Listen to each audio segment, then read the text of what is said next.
This guide will give you some general ideas for the best weapon paths to take you through Monster Hunter World for each of the 14 weapon types. If you're watching on YouTube, you can check the description for timestamps to jump to the sections that you want to see, as with all guides on recommended playing. There are a few factors that go into the weapon progression paths, in general, and on a weapon by weapon basis. How easy is it to build? We favor weapons that don't require rare materials and are easy to farm from easier monsters. The progression paths for some weapon types will require harder to get materials, but these weapons are usually vastly superior to the comparables. How frequent are the upgrades? A few weapons go a long time without an upgrade, whereas others are more evenly spaced out. We'd like weapon upgrades as often as possible, and ones that have consistent upgrades available. A lot of upgrades are gated behind certain areas or monsters. The primary gates in low rank are Pookie Pookie, the Zora Magdaros set piece, which unlocks the Coral Highlands, and Legiana, who holds the final upgrade tier for most weapons in low rank. High rank has less restrictions, but you will be locked behind Pink Rathian and the Elder's Recess, and then by Nergigante, and later the final boss. How useful and versatile is it within the context of Monster Hunter World? A lot of weapons look great on paper, but aren't actually very good in practice. Ideally, we want one weapon that's good against everything to take us through the game. Obviously, building extra weapons for individual monsters' weaknesses is the best way to do it, but to minimize farming, we want one that's reasonable against everything. This chart shows the monsters you hunt in order of appearance through the main story of Monster Hunter World. A few are tagged as optional, as you technically never have to hunt one of these and they're slotted in at appropriate locations based on the hunting guidebook. A red X indicates immunity to that element, while stars indicate weakness, 1 star being somewhat weak and 3 stars being extremely weak. Barath and Juratotis have mud armor, and the left value is weakness while the mud armor is broken off, and the right value is weakness while the mud armor is on. Lava Seoth has lava armor, and it's exactly the same as Barath and Juratotis. Left is without armor, right is with it still on. You'll want to look at 3 columns specifically: fire, thunder, and ice. By looking at the chart and the huge number of X's, you can see that fire damage is extremely underpowered within the context of Monster Hunter World. The majority of high tier monsters are just immune to fire damage. The few monsters that are weak to fire damage are either extremely weak and some of the first monsters that you hunt, or are equally weak to other types of damage. This makes fire a weak element choice and not worth picking up while progressing through the main story. Afterwards, it's fine to pick up for the few specific hunts that benefit from fire damage. The second parts of the chart you should draw your attention to are thunder and ice elements. You'll see that while ice and thunder resistance varies by monster, it's consistently good versus the majority of endgame monsters and reasonable against everything across the board.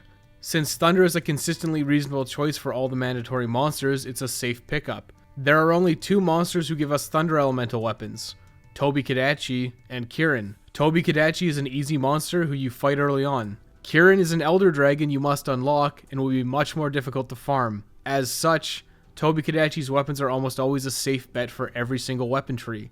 They also tick the rest of the boxes on most weapons, in that they're easy to consistently upgrade and they have high damage and sharpness for the most part. There are only 2 monsters in the game who give us ice elemental weapons: Legiana and Kushala Daora. Overall, these are much harder to build, requiring rare plates and gems, and come much later in the game than Tobi Kadachi's weapons, which is why they're more favored for this guide. Ice is consistently good against most things, however, and you'll want Legiana's weapons on several weapon types. Status weapons in general aren't favored. Paralysis weapons can provide some utility, but they usually deal significantly less damage than their pure damage counterparts. Poison over the course of a hunt will usually deal less damage than just having constant elemental damage. A few weapon paths will take status or less than desirable elemental damage, but many of these are because of the weapon's superior raw damage, and the elemental damage or status is merely a small bonus, as we'd be picking the weapon regardless. Dual swords attack quickly and heavily benefit from added elemental damage. Since they attack quickly, dual swords also tear their sharpness down extremely fast. As such, we want to add elemental damage and increase our sharpness as soon as possible. The short answer is, make the Kulu-Yaku, and then Juratotis and Tobi Kadachi dual swords, and upgrade them as soon as possible, and you'll steamroll the entire game. Now, for the long answer. The default dual swords will be acceptable for the first few quests. The Bone Path will be our target for the Tobi Kadachi weapons down the line. The Bone Path starts with lower sharpness but higher base damage, whereas the Ore Path has higher sharpness. Both will be extremely similar damage-wise. You'll want to upgrade your original Matched Slicers 1 into Matched Slicers 2 by using 2 Iron Ore. If you prefer the higher base damage, make a set of Bone Hatchets 1 and upgrade them to Bone Hatchets 2 by using 3 Monster Bone S total. These will have to tide you over until you take on the Great Jagras and the Kulu-Yaku. After Kulu-Yaku, you should upgrade your weapon regardless of what path you're using. Upgrade your Matched Slicers 2 into Rending Beaks 1 by using 1 Kulu-Yaku Beak, 2 Kulu-Yaku Hide, and 3 Kulu-Yaku Scale. These have increased green sharpness, 15% affinity, and are equal damage-wise to your bone hatchets too. You should take this upgrade as it will make your next fights easier. Now hunt Pookie Pookie as part of the main story, then hunt Baroth, followed by Juratotus. The Juratotus path can be one of the main paths that you use. It will be weaker overall than Tobi-Kadachi's path, but it will be easier to farm. It's your call. After defeating Juratotus, hopefully you get enough materials to upgrade your Bone Hatchets 2 to Madness Pangas 1, which requires 1 Juratotus fin, 1 Juratotus shell, 3 Juratotus scales, and 1 Aqua Sac. While you're fighting Juratotus, make sure to kill and carve the Gajau, which are the catfish-looking monsters around the area. You'll need their parts for the second and third upgrades to the Madness Pangas. Madness Pangas are everything we want in a starting weapon: high base damage, added elemental damage, and green sharpness. If you want, however, you can continue using the Rending Beaks 1 as they have higher green sharpness. After beating Juratotus, you'll have to hunt a Tobi-Kadachi. Conveniently, Tobi is weak against water elemental damage if you're using the Madness Pangas 1, otherwise the Rending Beaks will be adequate. Tobi-Kadachi's weapon is extremely good, and will be considered the main path for this guide. Make a new set of Bone Hatchets 1 and upgrade them to Bone Hatchets 2 by using 3 Monster Bone S total. From there, upgrade them to Pulsar Hatchets 1 by using 1 Tobi-Kadachi Claw, 3 Tobi-Kadachi Scales, and 2 Tobi-Kadachi Pelts. Pulsar Hatchets 1 give us the best of both worlds. They have added elemental damage, a reasonable amount of green sharpness, and 10% affinity for attacks. These should be your main weapons from now on. Our next hunt is Anjanath, who is weakest to water, but it is also moderately weak to thunder, and Tobi's 10% affinity will make it a superior choice. After defeating Zora Magdaros, don't worry, it's a set piece and you can't really lose, you'll gain access to the Coral Highlands. You'll be forced into an expedition to explore. Use this time to gather materials to upgrade your Pulsar Hatchets. By mining in the Coral Highlands, you can get Coral Crystal. Once you've gathered some, upgrade your Pulsar Hatchets 1 to Pulsar Hatchets 2 by using 2 Tobi-Kadachi Electrodes, 3 Tobi-Kadachi Claws, 2 Electro Sacs, and 3 Coral Crystal. Now hunt Paolumu as part of the main story, then you'll descend into the Rotten Vale and have to take on Radaban. If you're using the Madness Pangas, you should deviate and hunt a Great Gyros. Now upgrade your Madness Pangas 1 to Madness Pangas 2 by using 2 Great Gyros hides, 3 Juratotus fins, 3 Juratotus shells, and 3 Gajau skins. Finish off Radaban in the Rotten Vale and head back up to the Coral Highlands to fight Legiana. If you're lucky after your hunt, you'll get 2 Monster Bone Plus. You'll be able to upgrade both the Madness Pangas and Pulsar Hatchets here. It will be your final upgrade for low rank. Upgrade your Pulsar Hatchets 2 into Pulsar Hatchets 3 by using 2 Monster Bone Plus, 2 Tobi-Kadachi Electrodes, 2 Tobi-Kadachi Membranes, and 2 Warped Bones. The Warped Bones can be gathered from bone piles in the Rotten Vale. Upgrade your Madness Pangas 2 into Madness Pangas 3 by using 2 Monster Bone Plus, 4 Juratotus Fang, 3 Juratotus Shell, and 3 Gajau Whisker. Now hunt Odogaron as part of the story, followed by Rathalos and Diablos in whatever order you choose. After beating the Zora Magdaros set piece and killing a deceptively strong Pookie Pookie, you'll gain access to high rank quests. Congratulations, the baby gloves are coming off. Our immediate goal on high rank is a weapon upgrade to compensate for the increased health of monsters, with a long-term goal of bringing our sharpness to the next level. We continue the trend of upgrading the Tobi-Kadachi swords and optionally Juratotus' swords. It's an identical trend of what we did in low rank.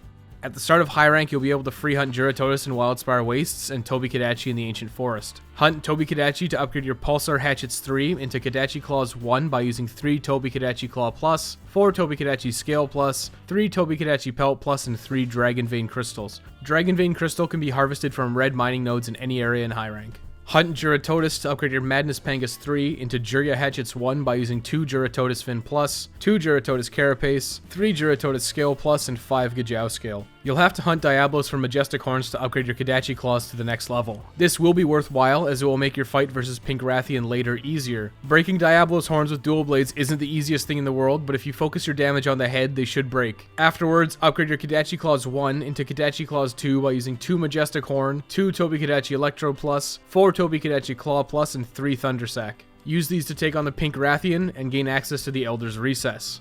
After beating Pink Rathian and gaining Monster Hardbones, you can upgrade your Jurya Hatchets 1 to Jurya Hatchets 2 by using 3 Monster Hardbones, 4 Juratotus Fin Plus, 3 Torrent Sack, and 3 Grand Gajau Whiskers. Either of these will have to tide you over until you finally face off against Nergigante. After your hunt, if you're lucky, you'll have gotten Nergigante Talons and Elder Dragon Bones. Upgrade your Kadachi Claws 2 into Kadachi Claws 3 by using 2 Nergigante Talon, 4 Tobi-Kadachi Electro Plus, 6 Tobi-Kadachi Claw Plus, and 1 Wyvern Gem. Wyvern Gems can be obtained from monsters like Baroth, Juratotus, and Radaban. You can also upgrade your Jurya Hatchets 2 into Jurya Hatchets 3 by using 2 Elder Dragon Bone, 6 Juratotus Fin Plus, 5 Juratotus Fang Plus, and 1 Wyvern Gem. Again, Wyvern Gems can be obtained from monsters like Baroth, Juratotus, and Radaban. Of course, you can also build Nergigante's weapon. Do this by going through the ore tree. Make a new pair of Match Slicers 1 and upgrade them to Match Slicers 2, then into Match Slicers 3, into Dual Slicers 1, into Dual Slicers 2, to Dual Slicers 3, into Chrome Slicers 1. Now upgrade those into a Nurgle Gouge by using 3 Nergigante Talon, 4 Nergigante Regrowth Plate, 2 Nergigante Tail, and 2 Nergigante Carapace. Nurgle Gouge will be a significant power spike with high raw damage and a huge amount of blue sharpness. This will be very worthwhile to farm and act as a good baseline weapon for the remaining Elder Dragons. For final targets, after beating Xeno'jiiva, you can build several new dual blades, starting with upgrading the Nurgle Gouge. Upgrade the Nurgle Gouge into Decimation's Claws by using 2 Xeno'jiiva Horn, 5 Nergigante Horn Plus, 5 Nergigante Talon, and 1 Nergigante Gem. You can also build Xeno'jiiva's Xenorax by going through the Blacksteel tree. These have low damage but come with natural white sharpness and 2 tier 3 decoration slots and dragon damage. These are a good pickup if you want natural white sharpness and have decorations to utilize. You can also build Fire and Ice by going through the Blacksteel tree. These have both ice and blast damage, but they aren't actually as good as they initially appear. Attacking with one hand will deal ice and the other will deal blast. Generally, it's better to focus on one element rather than split elemental damage. These are a reasonable pickup as they don't require any extremely rare materials though. If you want a set of dedicated blast dual blades, you can pick up Basil Juice's Basil Hawk Rookslayer. These won't hit as hard as Decimation's Claws, but blast is useful for breaking troublesome monster parts and it will be a reasonable pickup. There is really only one reasonable weapon path for longswords that stays reasonable for the entirety of low rank and all the way to high rank, and that's Tobi-Kadachi's Thunder Sword. The short answer to this guide is make the Tobi-Kadachi longsword and upgrade it as soon as possible and you'll steamroll most of the game. Now for the long answer. The iron katana you start the game with will be acceptable for the first few missions. Try and hit a mining node for the 2 iron ore required to upgrade it to an iron katana 2 after your first real quest. You will use this for the first set of large monsters, including Great Jagras and the Kulu-Yaku. If you're lucky after the first hunt with the Kulu-Yaku, you'll have the required 1 Kulu-Yaku beak, 2 Kulu-Yaku hides, and 3 Kulu-Yaku scales to upgrade your Iron Katana 2 into a First Dance 1.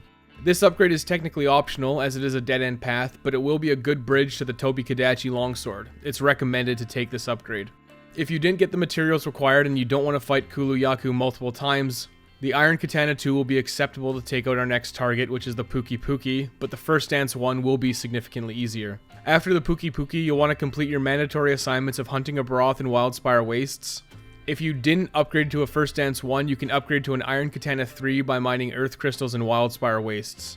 This weapon is significantly worse than the First Dance 1, so that's the recommended route. The Iron Katana 3 does lead to one of the better endgame weapons eventually, but that's miles off at this point. Now complete Sinister Shadows of the Swamp to hunt a Juratotus. The Juratotus path is pretty strong, but starts off a lot weaker. The Jura Shottle 1's main weakness is that it has significantly less green sharpness than the First Dance 1. The Jura Shottle 1 and First Dance 1 will be extremely comparable. First Dance 1's high sharpness is actually really useful in fights where you don't have the opportunity to sharpen often. The Jura Shottle 1 will outperform it damage-wise, but once it loses its green sharpness, fights won't be as easy. I consider this an optional upgrade, as the next sword should be the main path for the entirety of low rank. After beating Juratotus, you'll have to fight a Tobi-Kadachi. Conveniently, Tobi-Kadachi is weak against water elemental damage, so use the Jura Shottle 1 if you have it.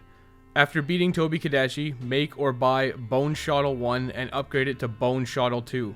You'll only need 3 Monster Bone S for the whole path. These are extremely common and you should have many of them at this point in the game. Now upgrade your Bone Shottle 2 to Pulsar Shottle 1 by using 1 Tobi-Kadachi Claw, 3 Tobi-Kadachi Scales, and 2 Tobi-Kadachi Pelts.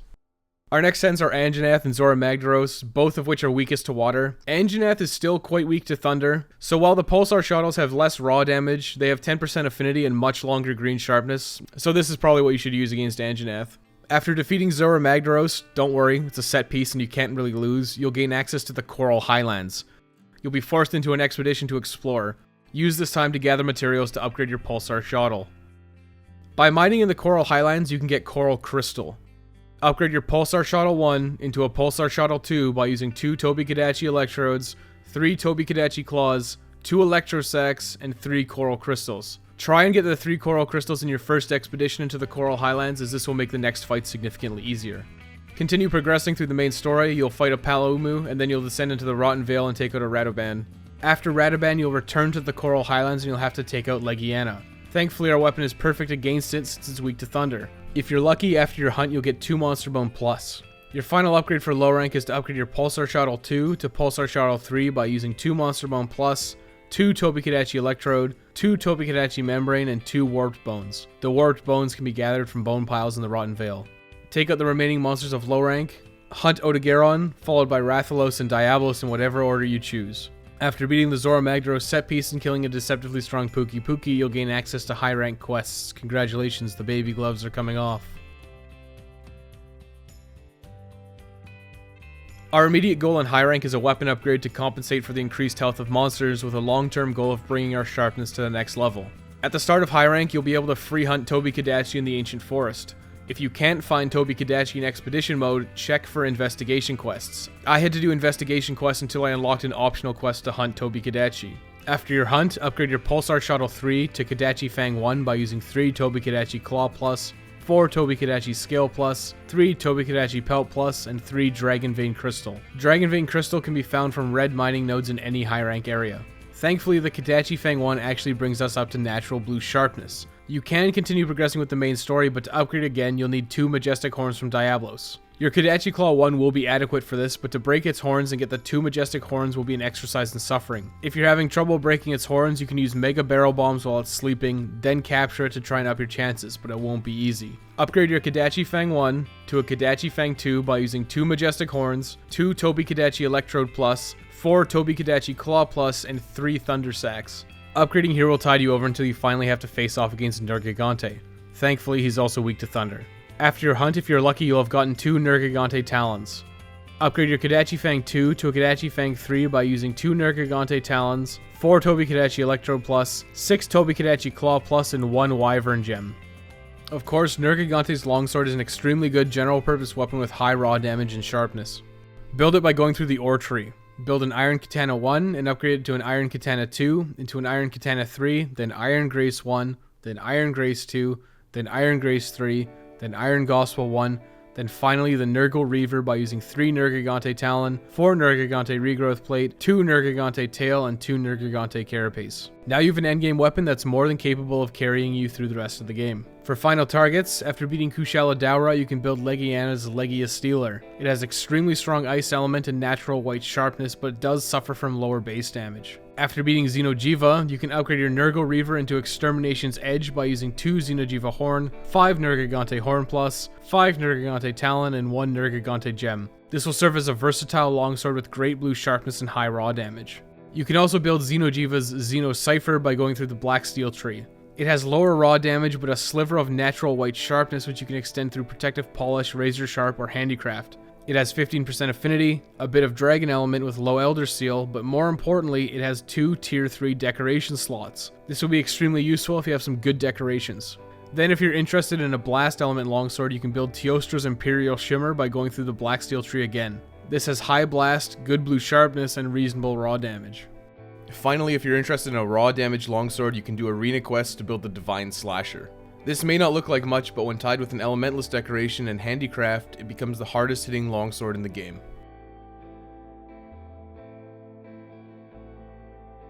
Hammer is in a bit of a rough spot. The recommended path is harder to make than the previous weapons. They have really low sharpness and don't benefit that much from elemental damage, instead favoring massive raw damage. Unfortunately, that huge raw damage is usually offset by negative affinity. The short answer for this guide is, make the Baroth or Anjanath hammer, and with its insane raw damage, you'll crush most of the game. Now, for the long answer. The Iron Hammer 1 you start with will be acceptable for the first missions, but your goal is to get a Bone Bludgeon 1 and upgrade it to a Bone Bludgeon 2 as soon as possible. This will require a total of 3 Monster Bone S, which can be found from bone piles in the Ancient Forest, carved from monsters, and as quest rewards. The game hands these out to you like candy, so it shouldn't be long before you get them. You'll use the Bone Bludgeon 2 for the first set of large monsters, including the Great Jagras and the Kulu-Yaku. If you're lucky, after the first hunt with the Kulu-Yaku, you'll have the required 1 Kulu-Yaku Beak, 2 Kulu-Yaku Hides, and 3 Kulu-Yaku Scales to upgrade your Bone Bludgeon 2 into a Kulu Beak 1. This is optional as it's a dead-end path, but it will be a good bridge to the Anjanath Hammer. If you don't want to fight Kulu-Yaku multiple times to get enough materials to upgrade, the Bone Bludgeon 2 will be acceptable to take out the next target, the Puki, but the Kulu Beak 1 will be significantly easier. After the Puki, you'll want to complete your mandatory assignments of hunting a Baroth in the Wildspire Wastes. After beating Baroth, you'll want to make another Bone Bludgeon 1 and upgrade it to a Bone Bludgeon 2 by using 3 Monster Bone S. If you're lucky, after a single hunt you'll have the required materials to upgrade it to a Carapace Sledge 1 by using 1 Baroth Claw, 3 Baroth Shells, and 2 Baroth Ridges. Damage-wise, this is pretty similar to a Kulu Beak one, but it does provide a defense bonus if you're really struggling with the game. You'll have to make this regardless, even if you don't use it immediately, because it builds into the Anjanath Hammer and it can be upgraded further through low and high rank. Then complete Sinister Shadows of the Swamp to hunt a Giratotus. Then you'll have to fight a Tobi Kadashi. Our next hunt is Anjanath, which is the first really threatening monster you've come across. The Carapace Sledge 1 and Kulu Beak 1 will be fairly equal damage-wise, but again, the defense bonus from the Carapace Sledge could be beneficial to you here, especially if you're new. This is where things kind of blur in the hammer progression, but it's your choice of what to do here. The Baroth tree and Anjanath tree are extremely similar. They have roughly equivalent raw, but the Anjanath has bonus fire damage. The Anjanath hammer has minus 20% affinity, whereas the Baroth has minus 10%. I'm going to go with the Anjanath hammer as the superior path overall, but the Baroth path will be much easier to farm. After defeating a single Anjanath, hopefully you have the required materials to upgrade your Carapace Sledge 1 into a Blazing Hammer 1 by using 2 Anjanath Fangs, 3 Anjanath Scales, and 1 Flame Sack. The Anjanath Fangs are likely to be the limiting factor here. They must be carved, or as a reward from breaking Anjanath's face. The Anjanath hammer is by far the strongest per hit hammer you can have at this point, and that's exactly what we want. The negative affinity will cause some hits to do less damage, but overall the damage is still extremely high. Since these weapons start with negative affinity, boosting affinity to 0 or positive will provide massive damage output gains. Getting skills like Critical Eye and especially Weakness Exploit will provide huge dividends in damage output. Fire Elemental damage will help against some of the monsters, but overall, by the end of low rank, most of the monsters you fight are actually immune to it. After defeating Zora Magdaros, don't worry, it's a set piece and you can't really lose, you'll gain access to the Coral Highlands. In the Coral Highlands you can mine to get Dragonite Ore. Mine 3 as soon as possible if you prefer the Baroth path. Then you should upgrade your Carapace Sledge 1 into a Carapace Sledge 2 by using 3 Dragonite Ore, 2 Baroth Claw, 1 Baroth Tail, and 3 Kestodon Shells. The Baroth Tail can be difficult as you can't cut tails with a hammer, but you can get them as carving rewards. Continue progressing until you've defeated Paolumu, which you should make short work of as he's weak to fire and the absurd raw damage of the Anjanath hammer. Then you'll descend into the Rotten Vale, take out Radaban. Continue progressing through the main story and you'll have to take out a Legiana. Legiana is also moderately weak to fire, so that's a bonus of using the Anjanath hammer. You have to hunt Odogaron, followed by Rathalos and Diabolos as part of standard progression, and they gatekeep the final tiers for both the Baroth and Anjanath hammers in low rank. If you're using Anjanath, kill Rathalos first for Rathalos Marrow. Then upgrade your Blazing Hammer 1 into a Blazing Hammer 2 by using 1 Rathalos Marrow, 4 Anjanath Fangs, 1 Anjanath Nosebone, and 1 Anjanath Tail. Obviously, you can't cut tails with a hammer, but you should be able to carve them or get them as rewards. If you're using Baroth, kill Diabolos for the Diabolos Shells. Then upgrade your Carapace Sledge 2 to a Carapace Sledge 3 by using 3 Diabolos Shells, 4 Baroth Claws, 2 Baroth Scalps, and 3 Monster Bone Plus. Diabolos' hammer also becomes available here. It is about par with Baroth's hammer right now, and through most of high rank it will be a superior choice, but it is more difficult to build. It will be the hardest hitting hammer in the game though.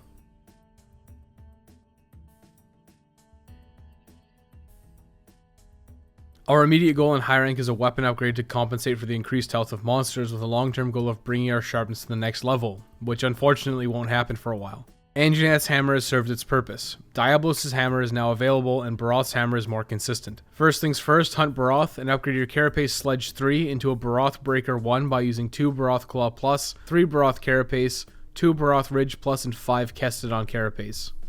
Now you should use this to hunt Diabolos for his hammer. Upgrade your Kulu Beak 1 into a Kulu Beak 2, then into a Diabolos Sledge 1, then into a Diabolos Sledge 2, and finally, the Diabolos Shatterer 1 after you've gotten 3 Majestic Horns. Majestic Horn farming is a pain, but this will be your best option for getting through the rest of the game until Nergigante. The Baroth Breaker 1 will be the easiest to build and deals respectable damage, so use that if you don't want to farm Majestic Horns. You'll have to use these weapons to take out Pink-Rathian until you gain access to the Elder's Recess. In the Elder's Recess, you can hunt their local herbivores, Gastodons. Upgrade your Baroth Breaker 1 into a Baroth Breaker 2 by using 3 Diabolos Carapace, 4 Baroth Claw Plus, 3 Baroth Carapace, and 5 Gastodon Carapace. Upgrading here will have to tide you over until you finally face off against Nergigante. It really sucks not having a lot of blue sharpness here if you're using the Diabolos hammer, and none if you're using Baroth, but the extreme raw damage should let you overcome that weakness. After hunting Nergigante, upgrade your Baroth Breaker 2 into a Baroth Breaker 3 by using 1 Nergigante Horn Plus, 5 Baroth Claw Plus, 5 Baroth Ridge Plus, and 1 Wyvern Gem. Wyvern Gems can be obtained from monsters like Baroth, Giratotus, and Radaban. What you really want to do is farm Nergigante until you can build his weapon, the Nurgle Crusher.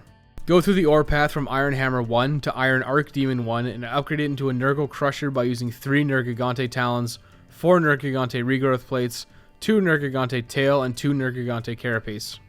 If you farm Diablos, you need to hunt a Black Diablos, but you can upgrade again after Nergigante. Upgrade your Diablo Shatterer 1 into a Diablo Shatterer 2 by using 2 Nergigante Horn Plus, 3 Black Spiral Horn Plus, 4 Black Diablos Carapace, and 1 Wyvern Gem. Black Diablos is difficult, but this will be an extremely hard-hitting hammer when tied with Elementalist decorations and augmented at endgame. Even without, it's arguably one of the best hammers. Congratulations, you now have a weapon that's completely capable of getting you through the rest of the game. Proceed with hunting the remaining Elder Dragons. After taking out Xeno'jiiva, you can upgrade the Nurgle Crusher one more time into an Obliteration's Footfall by using 2 Xeno'jiiva Horn, 5 Nergigante Horn Plus, 5 Nergigante Talon, and 1 Nergigante Gem. This gem will probably take a lot of time unless you're really lucky, but regardless of the final upgrade, this will be one of the hardest hitting hammers in the game. In post-game content, the Diablo Shatterer and Broth Breaker can be buffed up with Elementalist decorations and augments to further increase their power. They will surpass the Obliteration's Footfall handily with these upgrades, but Nergigante's Obliteration's Footfall is an excellent baseline to get you to those upgrades.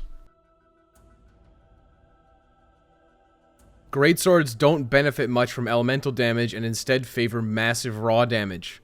The progression path for Greatsword is pretty clean. The short answer for this guide is make the Jagras Greatsword, swap to Baroth, and then swap back to Jagras at high rank, with a few optional side grades in between, and with its insane raw damage, you'll crush most of the game. Now, for the long answer. The Buster Sword 1 you start with is good for the first few missions. You should mine to get the 2 iron ore required to upgrade it from a Buster Sword 1 into a Buster Sword 2 as soon as possible. You will use this for the Great Jagras. After beating Great Jagras, upgrade your Buster Sword 2 into a Jagras Blade 1 using 1 Great Jagras Claw, 1 Great Jagras Hide, 3 Great Jagras Scales, and 1 Sharp Claw. The Sharp Claws are available as carves from regular old Jagras. This will bridge us to the Broth path, but we will also come back to it later once we hit high rank. Don't shy away from getting more Great Jagras materials whenever you see a chance to. From here, progress through the main story hunting a Kulu Yaku and a Pookie Pookie. Now the Pookie Pookie unlocks an extremely optional upgrade here. Make another Buster Sword 1 and upgrade it to a Buster Sword 2 by using 3 iron ore. Then upgrade it to a Blooming Blade 1 by using 2 Pookie Pookie Quills, 3 Pookie Pookie Scales, and 1 Poison Sac. This weapon is strictly better than the Jagras Blade, but it's so minor of an upgrade that it's barely worth noting. If you get the materials, go ahead and make it, because the Pookie Pookie gear is pretty lame otherwise. After the Pookie Pookie, you'll want to complete your mandatory assignments of hunting a Baroth in Wildspire Wastes. After beating Baroth, you'll want to make a Bone Blade 1 and upgrade it to a Bone Blade 2 by using 3 Monster Bone S. From here, upgrade it to a Carapace Buster 1 by using 1 Baroth Claw, 3 Baroth Shells, and 2 Baroth Ridges. This will be our go-to weapon for low rank. Progress through the story hunting Juratotus and then a Toby Kadachi. Our next hunt is Anjanath. There is another optional upgrade here, but it is a dead-end path and your Carapace Buster 1 will be adequate. If you want, make another Bone Blade 1, upgrade it to a Bone Blade 2, and then to a Bone Blade 3 by using 3 Monster Bone S, 2 Monster Bone M, and 1 Ancient Bone. From there, upgrade it into a Flamenzahn. This will outperform the Baroth path for the immediate future, but doesn't go anywhere. Just stick with the Carapace Buster 1 as we're on the cusp of an upgrade anyways. Then you'll have a story fight versus Zora Magdaros. After defeating Zora Magdaros, don't worry, it's a set piece and you can't really lose, you'll gain access to the Coral Highlands. In the Coral Highlands, you're forced into an expedition to explore. Here, you can mine to get Dragonite ore. Mine 3 as soon as possible, then you should upgrade your Carapace Buster 1 into a Carapace Buster 2 by using 3 Dragonite ore, 2 Baroth Claw, 1 Baroth Tail, and 3 Kestodon Shells. Picking up as many Coral Bones as possible while you're here will also be beneficial, we'll need them later. Also, hunting a Zitzi Yaku and getting 3 Claws will save you some trouble later on. Continue progressing through the main story, take out Paolumu, and then you'll descend into the Rotten Vale and take out Radoban. Now you'll have to hunt Legiana. Hopefully you get 3 Monster Bone Plus from the hunt. Now we're going to take our Jagras Blade 1 all the way to Jagras Blade 3. Upgrade the Jagras Blade 1 to a Jagras Blade 2 using 2 Great Jagras Claw, 2 Great Jagras Mane, 2 Coral Bone, and 3 Zitzi Yaku Claws. Now immediately upgrade it to a Jagras Blade 3 by using 3 Monster Bone Plus, 5 Great Jagras Scale, 3 Great Jagras Claw, and 3 Great Jagras Mane. The Jagras Blade 3 actually has identical raw damage to the Carapace Buster 2, but it has neutral affinity versus the Carapace Buster 2's minus 20%. This will provide a large net damage increase and we'll be using the Jagras Blade more throughout high rank. Take out the final monsters in low rank, Diablos and Rathalos. Take out Diablos first and upgrade your Carapace Buster 2 to a Carapace Buster 3 by using 3 Diablos Shell, 4 Baroth Claw, 2 Baroth Scalp, and 3 Monster Bone Plus. Equip the Carapace Buster 3 as it's slightly better and use it to take down Rathalos before taking on Zora Magdaros. After beating the Zora Magdaros set piece and killing a deceptively strong Pookie Pookie, you'll gain access to high rank quests. Congratulations, the baby gloves are coming off.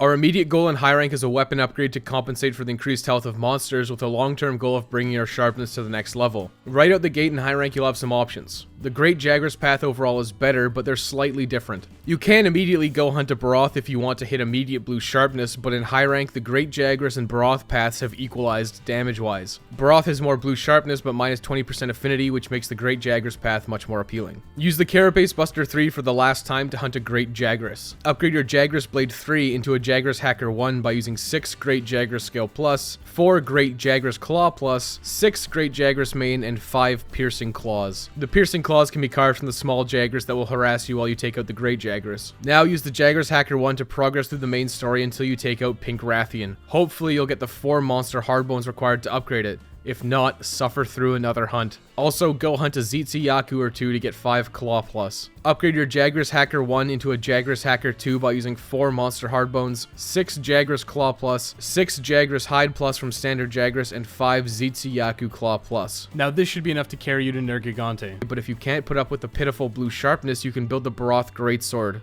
It does have minus 20% affinity and requires high rank Diablos materials to upgrade for the same damage output. I would say it's not worth the time since we're going to be getting an upgrade soon anyways, but if you want it, here it is. Upgrade your Carapace Buster 3 into a Baroth Shredder 1 by using 2 Baroth Claw Plus, 3 Baroth Carapace, 2 Baroth Ridge Plus, and 5 Kestodon Carapace. Then upgrade to a Baroth Shredder 2 by using 3 Diablos Carapace, 4 Baroth Claw Plus, 3 Baroth Carapace, and 5 Gastodon Carapace. Gastodon Carapace are found on Gastodons, which are herbivores in the Elder's Recess.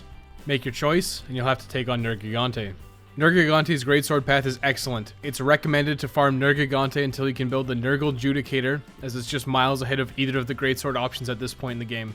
However, if you're using the Baroth path and got a Horn Plus from Nergigante, you can upgrade your Baroth Shredder 2 to a Baroth Shredder 3 by using 1 Nergigante Horn Plus, 5 Baroth Claw Plus, 5 Baroth Ridge Plus, and 1 Wyvern Gem. You can get Wyvern Gems from large monsters like Baroth, Juratotus, and Radaban, but honestly, you're better off saving that Horn Plus for the final tier of Nergigante's path. To build the Nurgle Judicator, go through the Ore Tree by making a Buster Sword 1 and upgrading it to a Buster Sword 2, to a Buster Sword 3, to a Buster Blade 1, to Buster Blade 2, to Buster Blade 3, to Chrome Razor 1. Once you're at a Chrome Razor 1, upgrade that into a Nurgle Judicator by using 3 Nergigante Talons, 4 Nergigante Regrowth Plate, 2 Nergigante Tail, and 2 Nergigante Carapace. Congratulations, you now have a weapon that's completely capable of getting you through the rest of the game and arguably the best Greatsword path. Proceed through with hunting the remaining Elder Dragons. For final targets, after taking out Xeno'jiiva, you can upgrade the Nurgle Judicator one more time into Purgation's Atrocity by using 2 Xeno'jiiva Horn, 5 Nergigante Horn Plus, 5 Nergigante Talon, and 1 Nergigante Gem.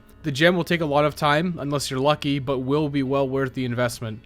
You can also upgrade your Jagras Hacker 2 after beating Valhazak. The Jagras Hacker 3 may not look like much now, but it has a lot of potential at endgame with 2 Tier 3 decoration slots and 3 augmentation slots. Correctly building this will make it outshine the Purgation's Atrocity. Switch Axe has a special property known as files. We want power files. They're just better than the alternatives like Exhaust, Poison, Paralysis, and Power Element. This means we're looking for high damage and sharpness, elemental damage if we can get it, and a power file. The upgrade path is pretty clean for Switch Axe, but it's kind of boring. The short answer for this guide is, make the Bone path through low rank, then pick up the Tobi-Kadachi path and follow it, or optionally upgrade it to the Uragan path before picking up Nergigante's Switch Axe, and that should take you through to endgame. Now, for the long answer. The Proto-Iron Axe one you start with is good for the first few missions.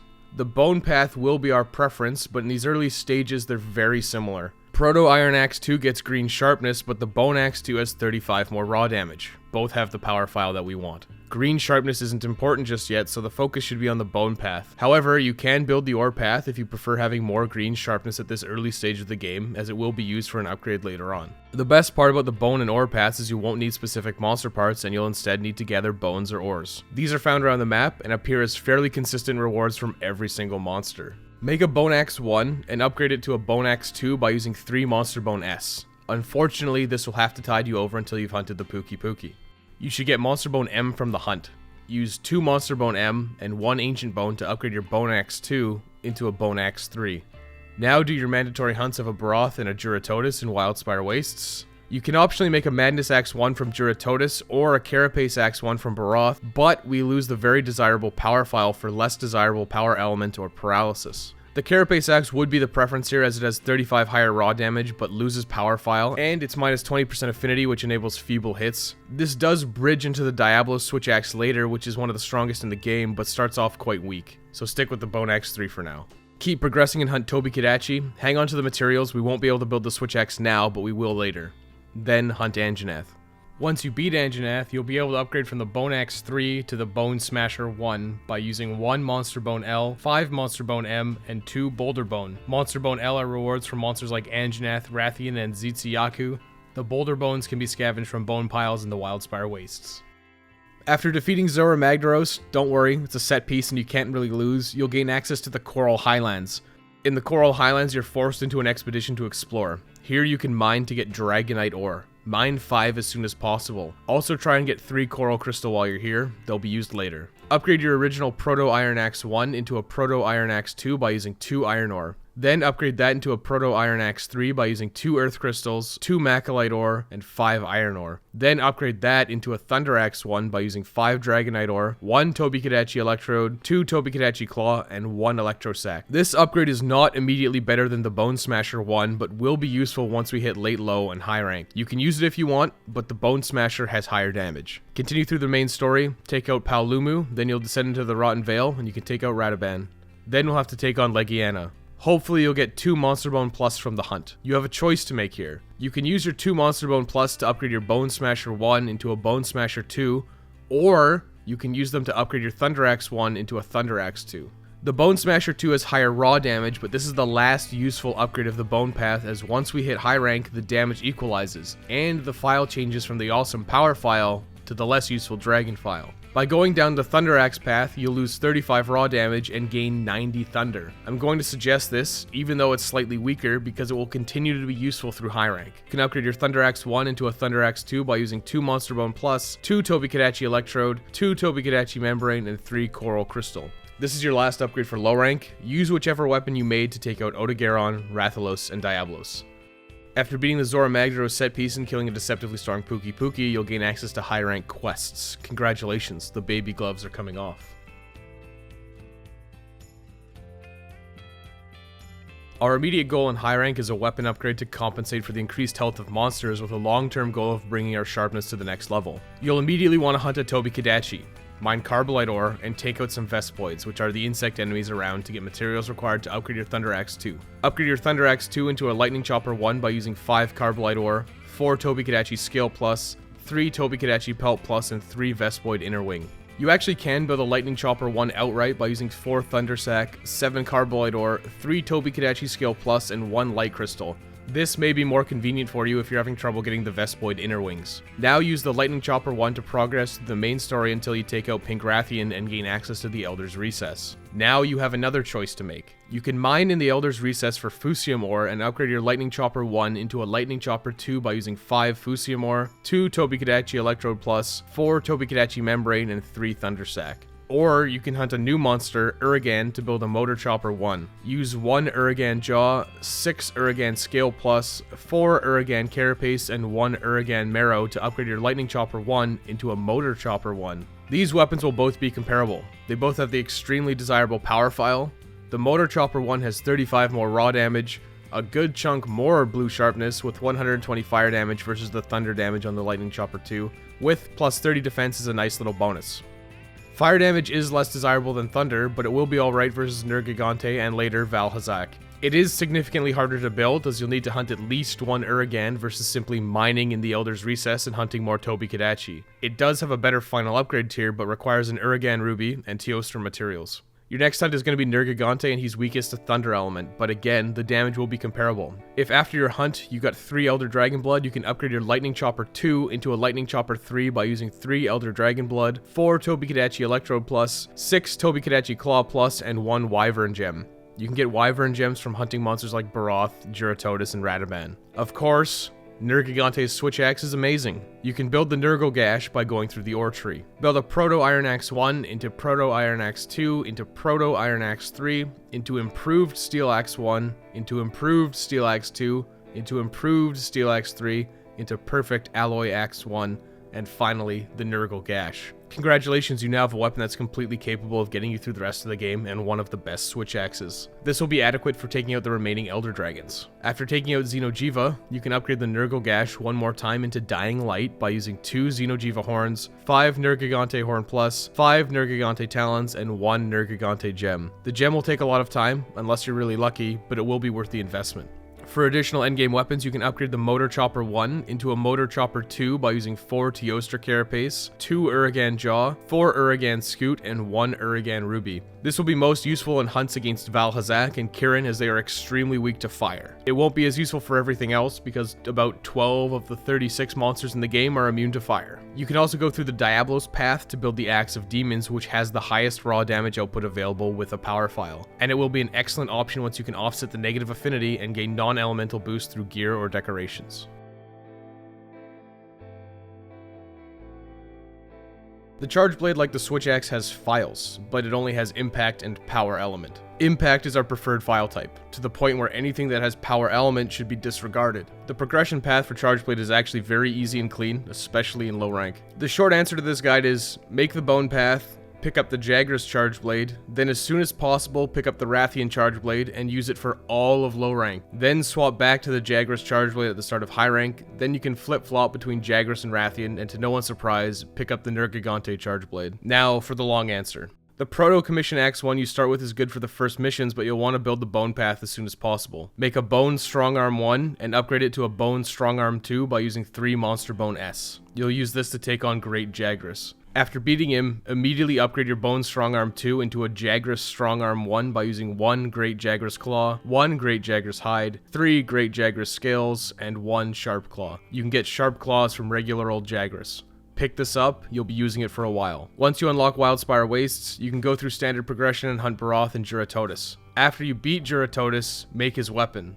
Upgrade your original Proto Commission Axe 1 to a Proto Commission Axe 2 by using 2 Iron Ore, then upgrade it to a Mudslide Blade 1 by using 1 Juratotus Fin, 1 Juratotus Shell, 3 Juratotus Scales, and 1 Aquasac. Build the Mudslide Blade 1 now, but don't use it. You lose the impact file for Power Element, and the damage is about par with the Jagras Strong Arm 1. We're simply building this as a bridge to our next actual Charge Blade. Now you can continue with your mandatory hunts of Tobi-Kadachi and Anjanath, but what you really want to do is deviate and hunt a Rathian. The Rathian Charge Blade is all you need to take you through low rank. I'm not even joking. The raw damage alone is equivalent to weapons from the final tier of low rank. The comparables are just not up to snuff damage-wise, or lose out on the impact file, or require rare materials. On top of its insane damage output, you'll also gain poison as a nice little bonus. After you hunt Rathian, upgrade your Mudslide Blade 1 into a Deer Ludimus by using 3 Rathian Spike, 5 Rathian Scale, and 4 Rathian Shell.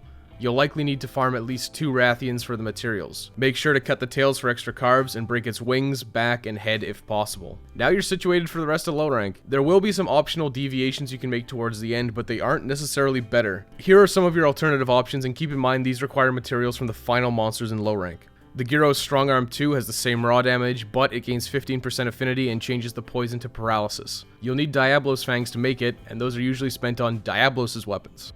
The only thing that's remotely comparable at the end of low rank is the Diablos Wall 1 with 612 raw damage, which is way higher, but it has minus 30% affinity and plus 10 defense. It has huge damage, but also requires Diablos materials. Diablos may very well be the last thing you hunt in low rank, so you have to keep that in mind. So you can see that Deer Ludimus is your best and easiest option through the entirety of low rank. Continue standard progression by absolutely demolishing Tobi-Kadachi and Anjanath. After defeating Zora Magdaros, don't worry, it's a set piece and you can't really lose. You'll gain access to the Coral Highlands. In the Coral Highlands, you're forced into an expedition to explore. Hunt a Zetsuyaku here for materials to upgrade the Jagras Charge Blade for when we bridge it to high rank, but you can always come back later. Continue progressing through the main story, take out Paolumu, then you'll descend into the Rotten Vale, and take out Radaban. Then you'll have to take on Legiana, followed by Odogaron, Rathalos, and Diablos. This is the first real upgrade to the Deer Ludimus. If you want, the Diablos Wall 1 will be an upgrade. You can build one by going through the Bone Tree again, build a Bone Strong Arm 1 and upgrade it to a Bone Strong Arm 2 by using 3 Monster Bone S. Then upgrade to a Bone Strong Arm 3 by using 2 Monster Bone M and 1 Ancient Bone. Then upgrade that into a Hard Bone Strong Arm 1 by using 1 Monster Bone L, 5 Monster Bone M, and 2 Boulder Bone. Finally upgrade that into a Diablos Wall 1 by using 1 Twisted Horn, 2 Diablos Fangs, 4 Diablos Shell, and 3 Monster Bone Plus. You will have a ton of options available right at the start of high rank, so while this is a great option, you may prefer to come back to it later on. After beating the Zora Magdaros set piece and killing a deceptively strong Pookie Pookie, you'll gain access to high rank quests. Congratulations, the baby gloves are coming off. Our immediate goal in high rank is a weapon upgrade to compensate for the increased health of monsters with a long-term goal of bringing our sharpness to the next level. You have a ton of options once you hit high rank with Charge Blade. If you built the Diablos Wall 1, you can upgrade it to a Diablos Wall 2 once you get 4 Monster Keen Bones from monsters like Baroth or Anjanath. Upgrade your Diablos Wall 1 into a Diablos Wall 2 by using 4 Monster Keen Bone, 4 Diablos Ridge, 2 Diablos Tail Case, and 1 Diablos Marrow. You'll want to hunt Great Jagras to upgrade your Jagras Strong Arm 1 to Jagras Escudo 1 by going through the following path. Upgrade your Jagras Strong Arm 1 into a Jagras Strong Arm 2 by using 2 Great Jagras Claw, 2 Great Jagras Mane, 2 Coral Bones, and 3 Zetsuyaku Claw. Then upgrade it again to Jagras Strong Arm 3 by using 3 Monster Bone Plus, 5 Great Jagras Scale, 3 Great Jagras Claw, and 3 Great Jagras Mane. Finally upgrade to the Jagras Escudo 1 by using 6 Great Jagras Scale Plus, 4 Great Jagras Claw Plus, 6 Great Jagras Mane, and 5 Piercing Claw. This is technically optional, but it does represent a reasonable upgrade to blue sharpness and gaining poison. Use your new Jagras Escudo 1 to hunt a Rathian. After the hunt, upgrade your Deer Ludimus into a Deer Ludimia by using 3 Rathian Spike Plus, 5 Rathian Scale Plus, 4 Rathian Carapace, and 1 Rathian Plate. The plate can be rare and makes this less than optimal, but it does represent a good upgrade. Use this to hunt a Pink Rathian as part of standard progression. The Jagras Escudo 1 will be adequate if you chose to skip this. From here, you have options again. You can continue down the Jagras path, which has higher raw damage, or you can use the Rathian path, which has lower damage but added poison.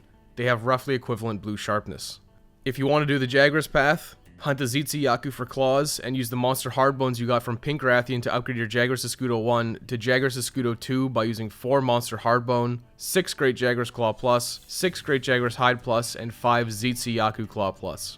If you want to use the Rathian path, upgrade your Deer Ludimia to Deer Hecatel by using 4 Rathian Spike Plus, 5 Pink Rathian Scale Plus, 4 Pink Rathian Carapace, and 1 Wyvern Gem. The Wyvern Gems can be found as carves or rewards from monsters like Baroth, Juratotus, and Radaban. Either of these will be adequate for taking out Nergigante, but you can also optionally hunt Diablos to upgrade again. Upgrade your Diablos Wall 2 into a Diablos Tyrannus 1 by using 3 Majestic Horns, 6 Diablos Carapace, 5 Diablos Ridge Plus, and 1 Blos Medulla. This is a great weapon, but it has minus 30% affinity and only a sliver of blue sharpness. 3 Majestic Horns might be difficult to farm as well. Your next hunt is going to be Nergigante, and all 3 weapons will be adequate for him. Deer Hecatel was my preference, but performance-wise, they should all be similar.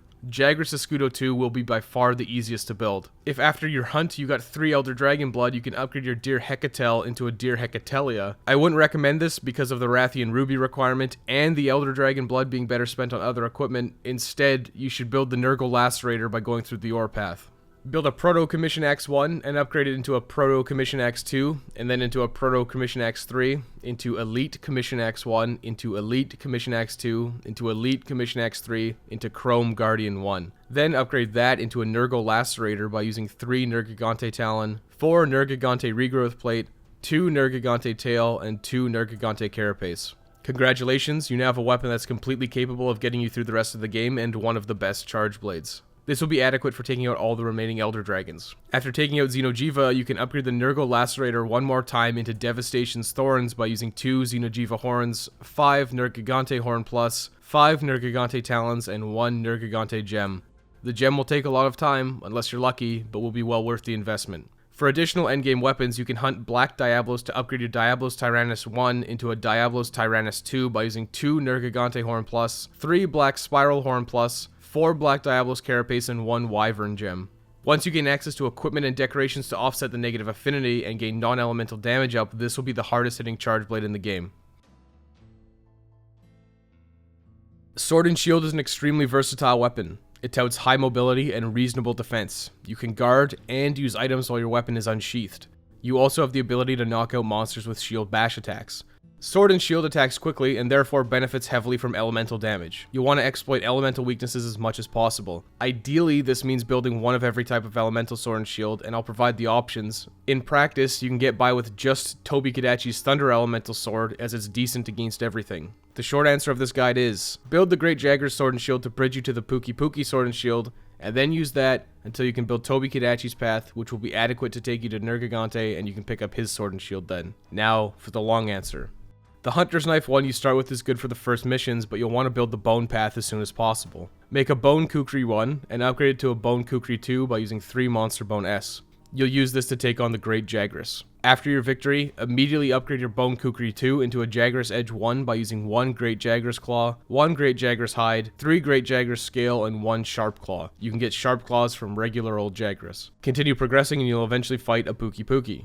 There's an optional side grade you can make here. It's useful to pick up as it adds poison to your weapon at the cost of a slight damage decrease. You can skip it if you didn't get the required materials from your mandatory hunt with Pukei-Pukei. Upgrade your original Hunter's Knife 1 into a Hunter's Knife 2 by using 2 Iron Ore. Then upgrade it to a Blooming Knife 1 by using 2 Pukei-Pukei Quill, 3 Pukei-Pukei Scale, and 1 Poison Sac. Once you unlock Wildspire Wastes, hunt Baroth. Baroth has an optional upgrade you can take that does bridge into one of the 2 Fire Elemental Sword and Shields. Build a new Bone Kukri 1 and upgrade it to a Bone Kukri 2 by using 3 Monster Bone S. Then upgrade it to Carapace Edge 1 by using 1 Baroth Claw, 3 Baroth Shell, and 2 Baroth Ridge. The Jagras, Pukei-Pukei, and Baroth Sword and Shields are all extremely close shot for shot. The Pukei-Pukei Sword and Shield is probably still preferred because of the poison application. Take out Juratotis, hang on to his materials, we'll use them later on for the Ice Sword and Shield you can optionally build. Continue with the mandatory story hunt of Tobi-Kadachi, save the materials, you won't be able to build the Thunder Elemental Sword and Shield until you've gotten to the Coral Highlands. Then hunt Anjanath and do your best to break its face by using your shield bashing attacks.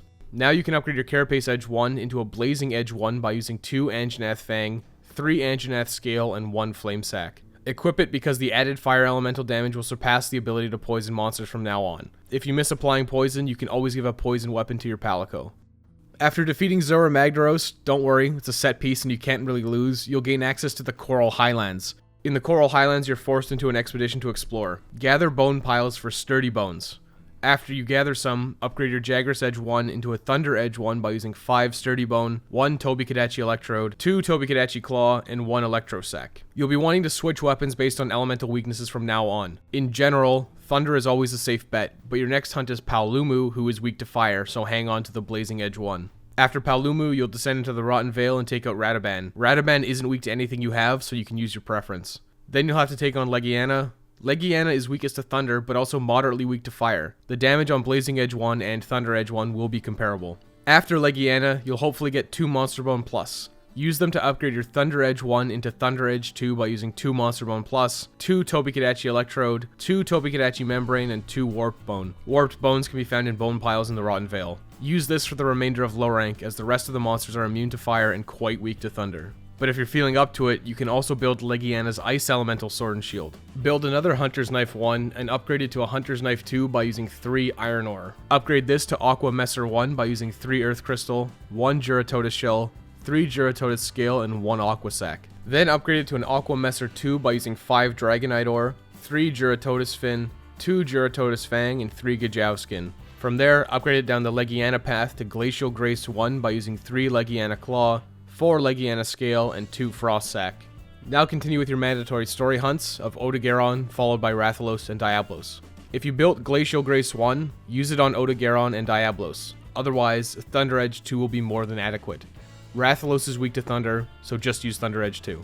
After beating Rathalos and receiving a Rathalos Marrow, you can upgrade your Blazing Edge 1 into a Blazing Edge 2 by using 1 Rathalos Marrow, 4 Anjanath Fang, 4 Anjanath Nosebone, and 1 Anjanath Tail.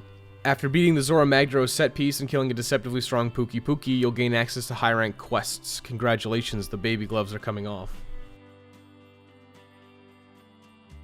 Our immediate goal in high rank is a weapon upgrade to compensate for the increased health of monsters, with a long-term goal of bringing our sharpness to the next level. You have a lot of options once you hit high rank with Sword and Shield. You'll want to upgrade your 3 elemental swords by farming the high rank versions of those monsters. Start with Tobi-Kadachi. Upgrade your Thunder Edge 2 into a Lightning Nemesis 1 by using 5 Quality Bone, 4 Tobi-Kadachi Scale Plus, 3 Tobi-Kadachi Pelt Plus, and 3 Vespoid Inner Wing. Quality Bones are rewards from early high rank monsters, and Vespoid Wings can be carved from Vespoids, which are the wasp enemies that will occasionally harass you. In no particular order, you can now hunt Anjanath or Paolumu to upgrade your Fire and Ice Sword and Shields. Upgrade your Blazing Edge 2 into a Flamen Suture by using 4 Anjanath Fang Plus, 5 Anjanath Scale Plus, 3 Inferno Sac, and 1 Anjanath Plate. Next, hunt Paolumu for webbings. Use your new Flamen Suture because it's weak to fire. Upgrade your Glacial Grace 1 into a Glacial Grace 2 by using 4 Paolumu Wing, 4 Legiana Claw, 3 Legiana Tail Webbing, and 1 Legiana Plate. These are all low-rank Legiana materials, but high-rank Paolumu materials. The plates can be annoying to get, which is part of why the Tobi-Kadachi path is considered the main weapon, as it's simply easier to build. Once you're done that, you can optionally hunt Legiana in high rank to upgrade your Glacial Grace 2 into a Rime Spire. Use 3 Legiana Claw Plus, 5 Legiana Scale Plus, 3 Legiana Wing, and 2 Freezer Sac. Now that you're done farming, you'll have to hunt Pink Rathian as part of standard progression. It's going to be a toss-up what's better. Pink Rathian is weakest to Thunder, but the Lightning Nemesis 1 doesn't have blue sharpness. The Flamen Suture would be good, but Pink Rathian is immune to fire, reducing its damage output. Whatever weapon you choose to use, hunt Pink Rathian and use the monster hardbones you get to upgrade your Lightning Nemesis 1 into a Lightning Nemesis 2 by using 3 monster hardbone, 2 Tobi-Kadachi Electrode Plus, 4 Tobi-Kadachi Membrane, and 3 Thunder Sac. Your next hunt is going to be against Nergigante. Any of these weapons will be viable, but Nergigante is weakest to Thunder elements, so the Lightning Nemesis 2 is the preference. If after your hunt, you got enough Elder Dragon Bones, you can upgrade your Lightning Nemesis 2 into a Lightning Nemesis 3 by using 4 Elder Dragon Bone, 4 Tobi-Kadachi Electrode Plus, 6 Tobi-Kadachi Claw Plus, and 1 Wyvern Gem. The Wyvern Gem can be found as carves or rewards from monsters like Baroth, Juratotus, or Radaban. Of course, Nergigante's Sword and Shield is extremely powerful, so you should focus your efforts into that. Go through the ore tree by making a Hunter's Knife 1, into a Hunter's Knife 2, into a Hunter's Knife 3, into a Steel Knife 1, into a Steel Knife 2, into a Steel Knife 3, and into a Chrome Slicer 1. Then upgrade your Chrome Slicer 1 into a Nurgle Jack by using 3 Nergigante Talon, 4 Nergigante Regrowth Plate, 2 Nergigante Tail, and 2 Nergigante Carapace. Congratulations, you now have a weapon that's completely capable of getting you through the rest of the game and one of the best Sword and Shields. This will be adequate for taking out the remaining Elder Dragons. You can also finish upgrading your Rime Spire into a Legia Rime Spire after beating Kushala Daura by using 2 Daura Claw Plus, 5 Legiana Claw Plus, 3 Legiana Hide Plus, and 1 Legiana Gem. After taking out Xeno'jiiva, you can upgrade the Nurgle Jack one more time into Eradication Vanguard by using 2 Xeno'jiiva Horns, 4 Nergigante Horn Plus, 5 Nergigante Talon, and 1 Nergigante Gem. If you're interested in a Blast Elemental Sword and Shield, look into building Teostra's Emblem by going through the Blacksteel tree. It has high raw, good blast element, and reasonable blue sharpness. The gems associated with all of these will make them difficult. If you go for one Sword and Shield, go for Eradication Vanguard because of its high raw damage, good blue sharpness, and reasonable dragon element. It will serve as a great general purpose weapon.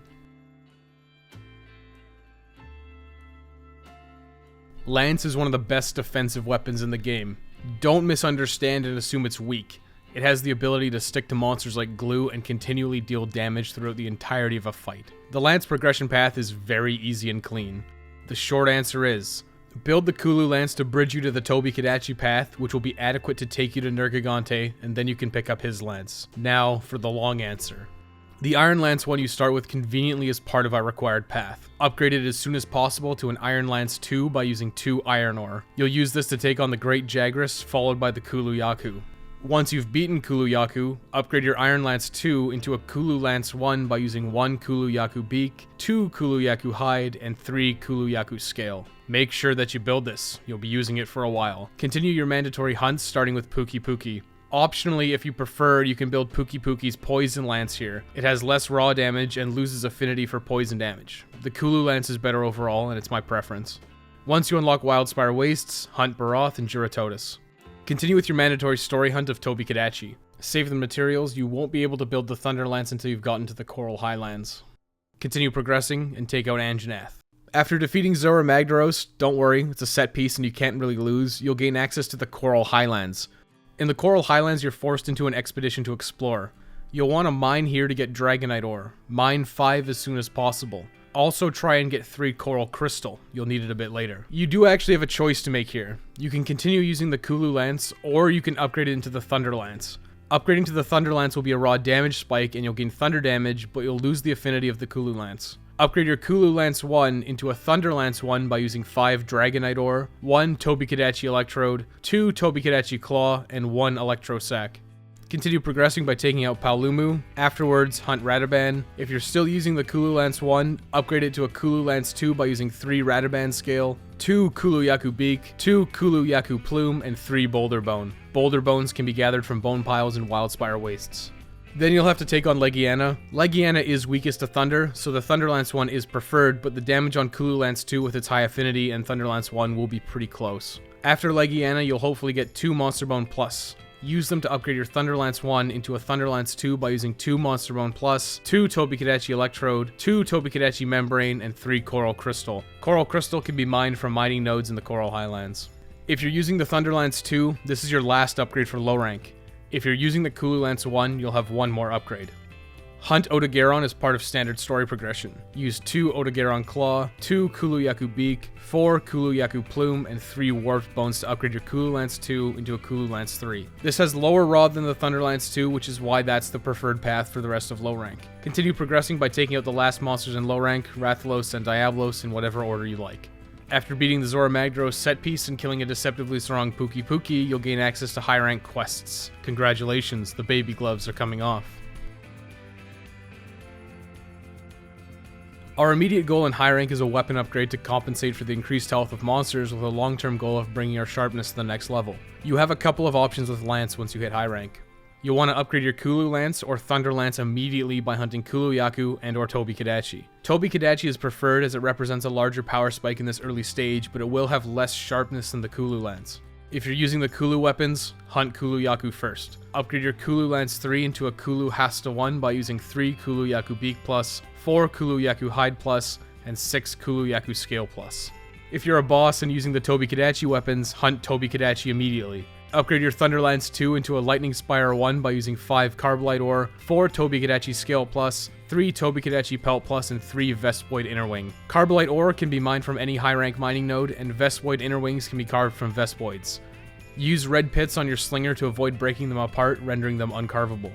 Unfortunately, these will have to tide you over until after you've beaten the Pink Rathian. Damage output will be comparable. Kulu Hasta 1 gains a sliver of blue sharpness and positive affinity, whereas the Lightning Spire 1 has higher base damage with Thunder Element but no affinity. Make your choice, take down Pink Rathian, and gain access to the Elder's Recess. Once you reach the Elder's Recess, you have 3 options for lances to prepare you for Nergigante. These will all be fairly close with some minor nuances between them. Mine in the Elder's Recess for Fusium Ore. Upgrade your Lightning Spire 1 into a Lightning Spire 2 by using 5 Fusium Ore, 2 Tobi-Kadachi Electrode Plus, 4 Tobi-Kadachi Membrane, and 3 Thunder Sac. You actually have 2 upgrade options for the Kulu Lance. You can continue with the Kulu Lance. You'll have to hunt an Odogaron and gather Brutal Bones from bone piles in the Elder's Recess. Upgrade your Kulu Hasta 1 into a Kulu Hasta 2 by using 2 Odogaron Claw Plus, 4 Kulu Yaku Beak Plus, 3 Kulu Yaku Plume Plus, and 3 Brutal Bones.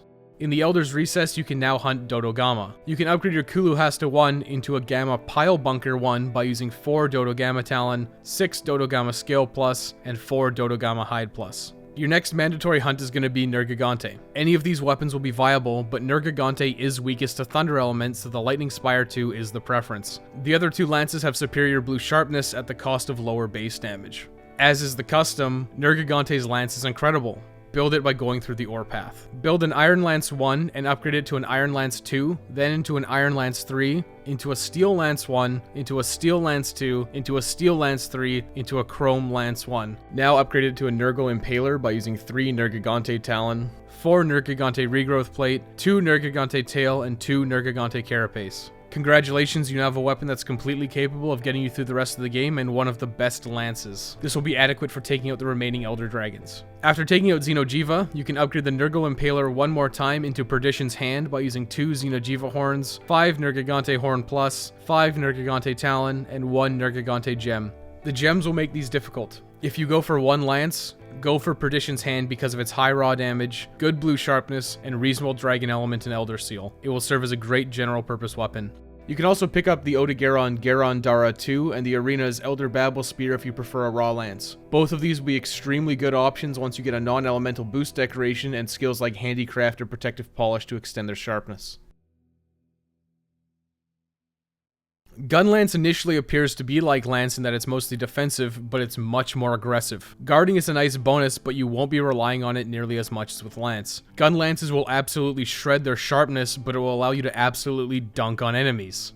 Come on and slam, and welcome to the jam.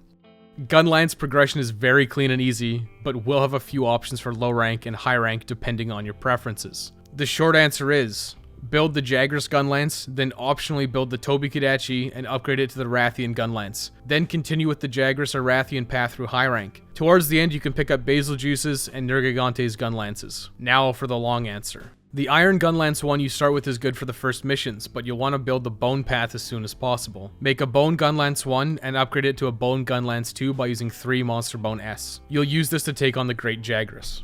After your victory, immediately upgrade your Bone Gun Lance 2 into a Jagras Gun Lance 1 by using 1 Great Jagras Claw, 1 Great Jagras Hide, 3 Great Jagras Scale, and 1 Sharp Claw. You can get Sharp Claws from regular old Jagras. Make sure that you build this, you'll be using it for a little while. Use this to hunt Kulu-Yaku and Puki-Puki. Once you unlock Wildspire Wastes, hunt the Baroth, then take out Juratotus. Continue with your mandatory story hunt of Tobi Kadachi. Here you can build the Pulsar Gun Lance 1. Upgrade your original Iron Gun Lance 1 to an Iron Gun Lance 2 by using 2 Iron Ore. From here, upgrade to a Pulsar Gun Lance 1 by using 1 Tobi Kadachi Claw, 3 Tobi Kadachi Scale, and 2 Tobi Kadachi Pelt. This has less raw damage than the Jagras Gun Lance, but gains 10% affinity and 120 Thunder Element. It's roughly equivalent.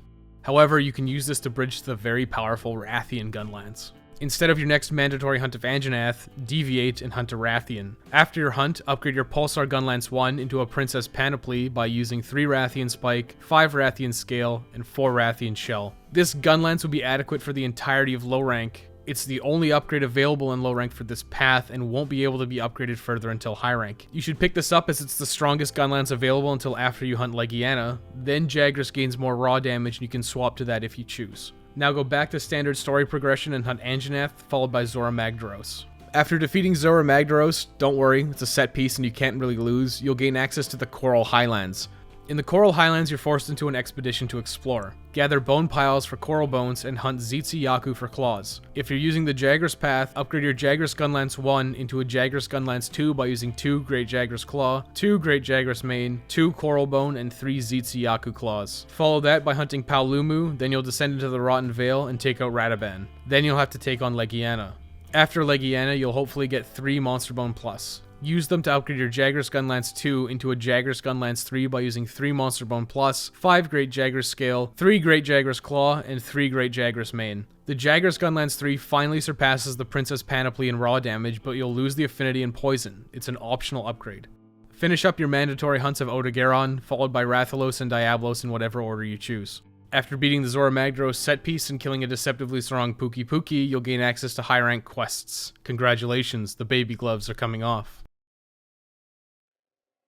Our immediate goal in high rank is a weapon upgrade to compensate for the increased health of monsters with a long-term goal of bringing our sharpness to the next level. You have a few options once you hit high rank. If you're using the Jagras Gun Lance, hunt Great Jagras for materials. Upgrade from a Jagras Gun Lance 3 to a Glutton Gun Lance 1 by using 6 Great Jagras Scale Plus, 4 Great Jagras Claw Plus, 6 Great Jagras Mane, and 5 Piercing Claw. Piercing Claws can be carved from regular old Jagras. If you're using the Rathian path, you can immediately hunt a Rathian to get materials to upgrade. Upgrade your Princess Panoply into a Princess Panoply Plus by using 3 Rathian Spike Plus, 5 Rathian Scale Plus, 4 Rathian Carapace, and 1 Rathian Plate.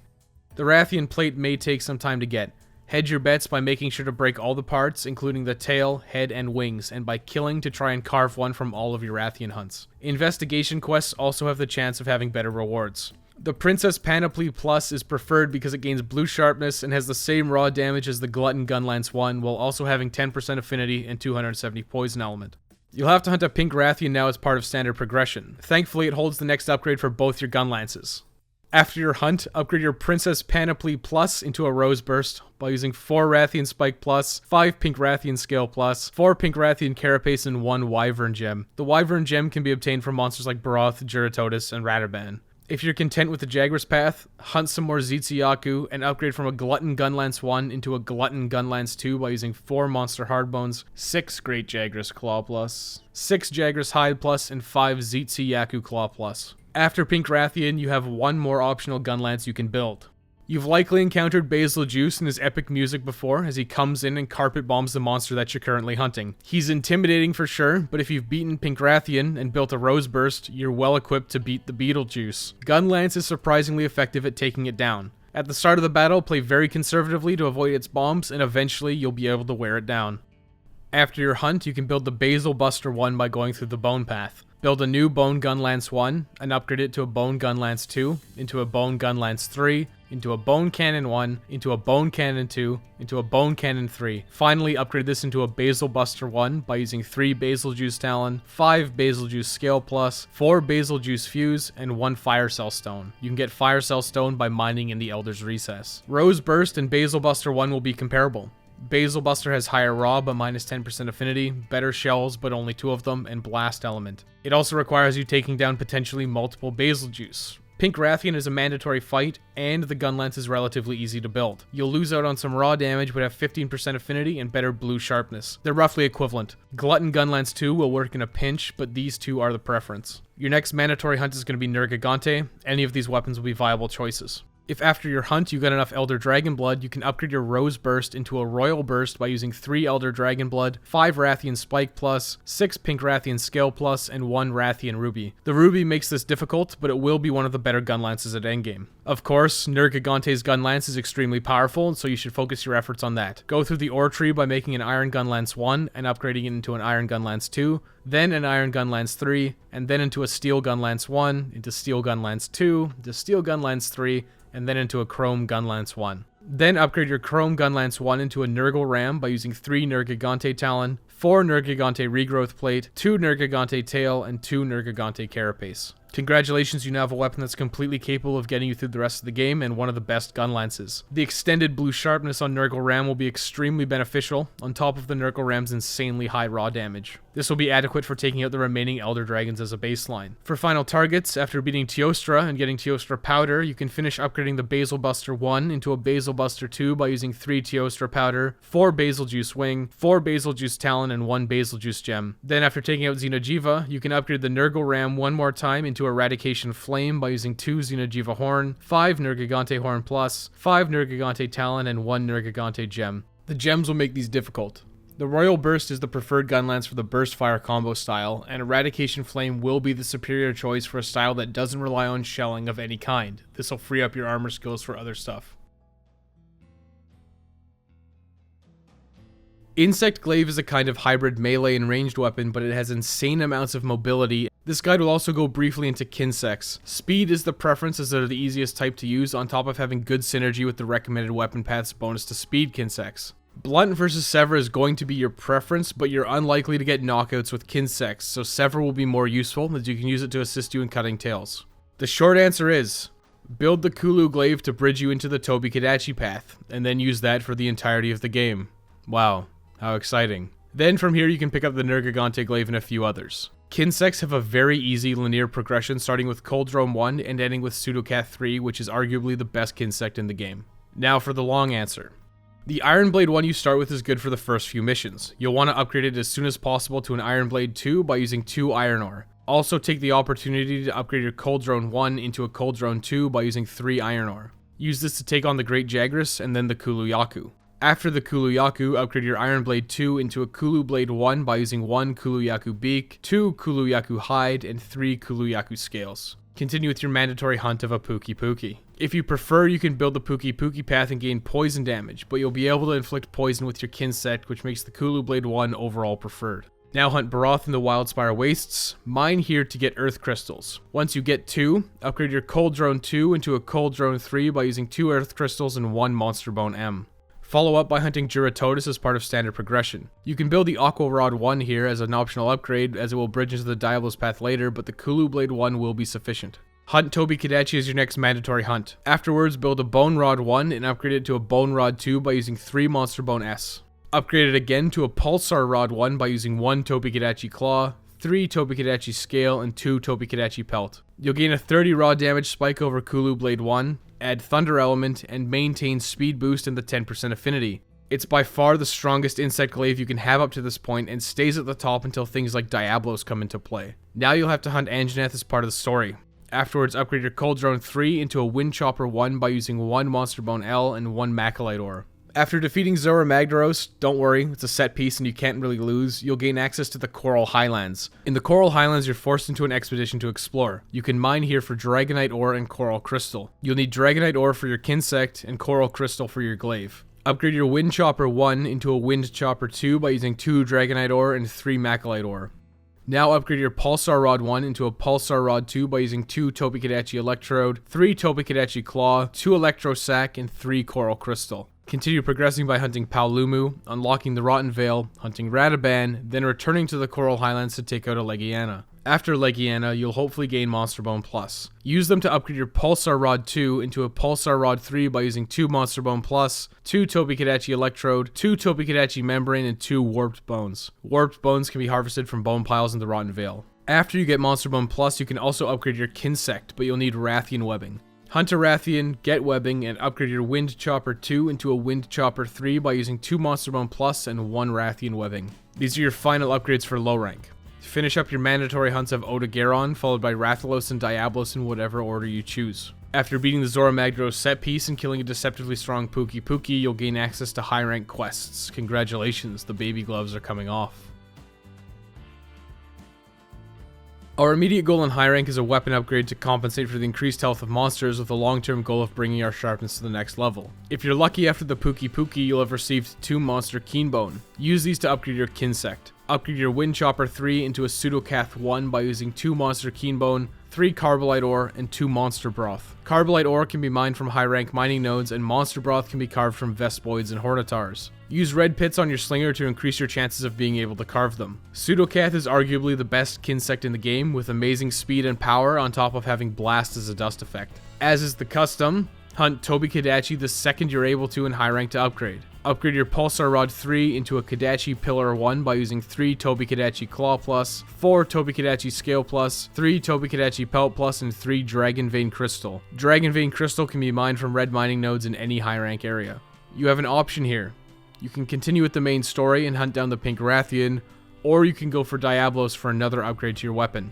Hunt Diablos for Majestic Horns. Breaking Diablos' horns with an insect glaive isn't the easiest thing to do, but you will be able to do it. You need 2 to upgrade your Kadachi Pillar 1 into a Kadachi Pillar 2. Upgrade by using 2 Majestic Horns, 2 Tobi-Kadachi Electrode Plus, 4 Tobi-Kadachi Claw Plus, and 3 Thunder Sac. Once you get this, you're set for the rest of the game. You'll now have to hunt Pink Rathian as part of standard story progression. Afterwards, you'll unlock the Elder's Recess.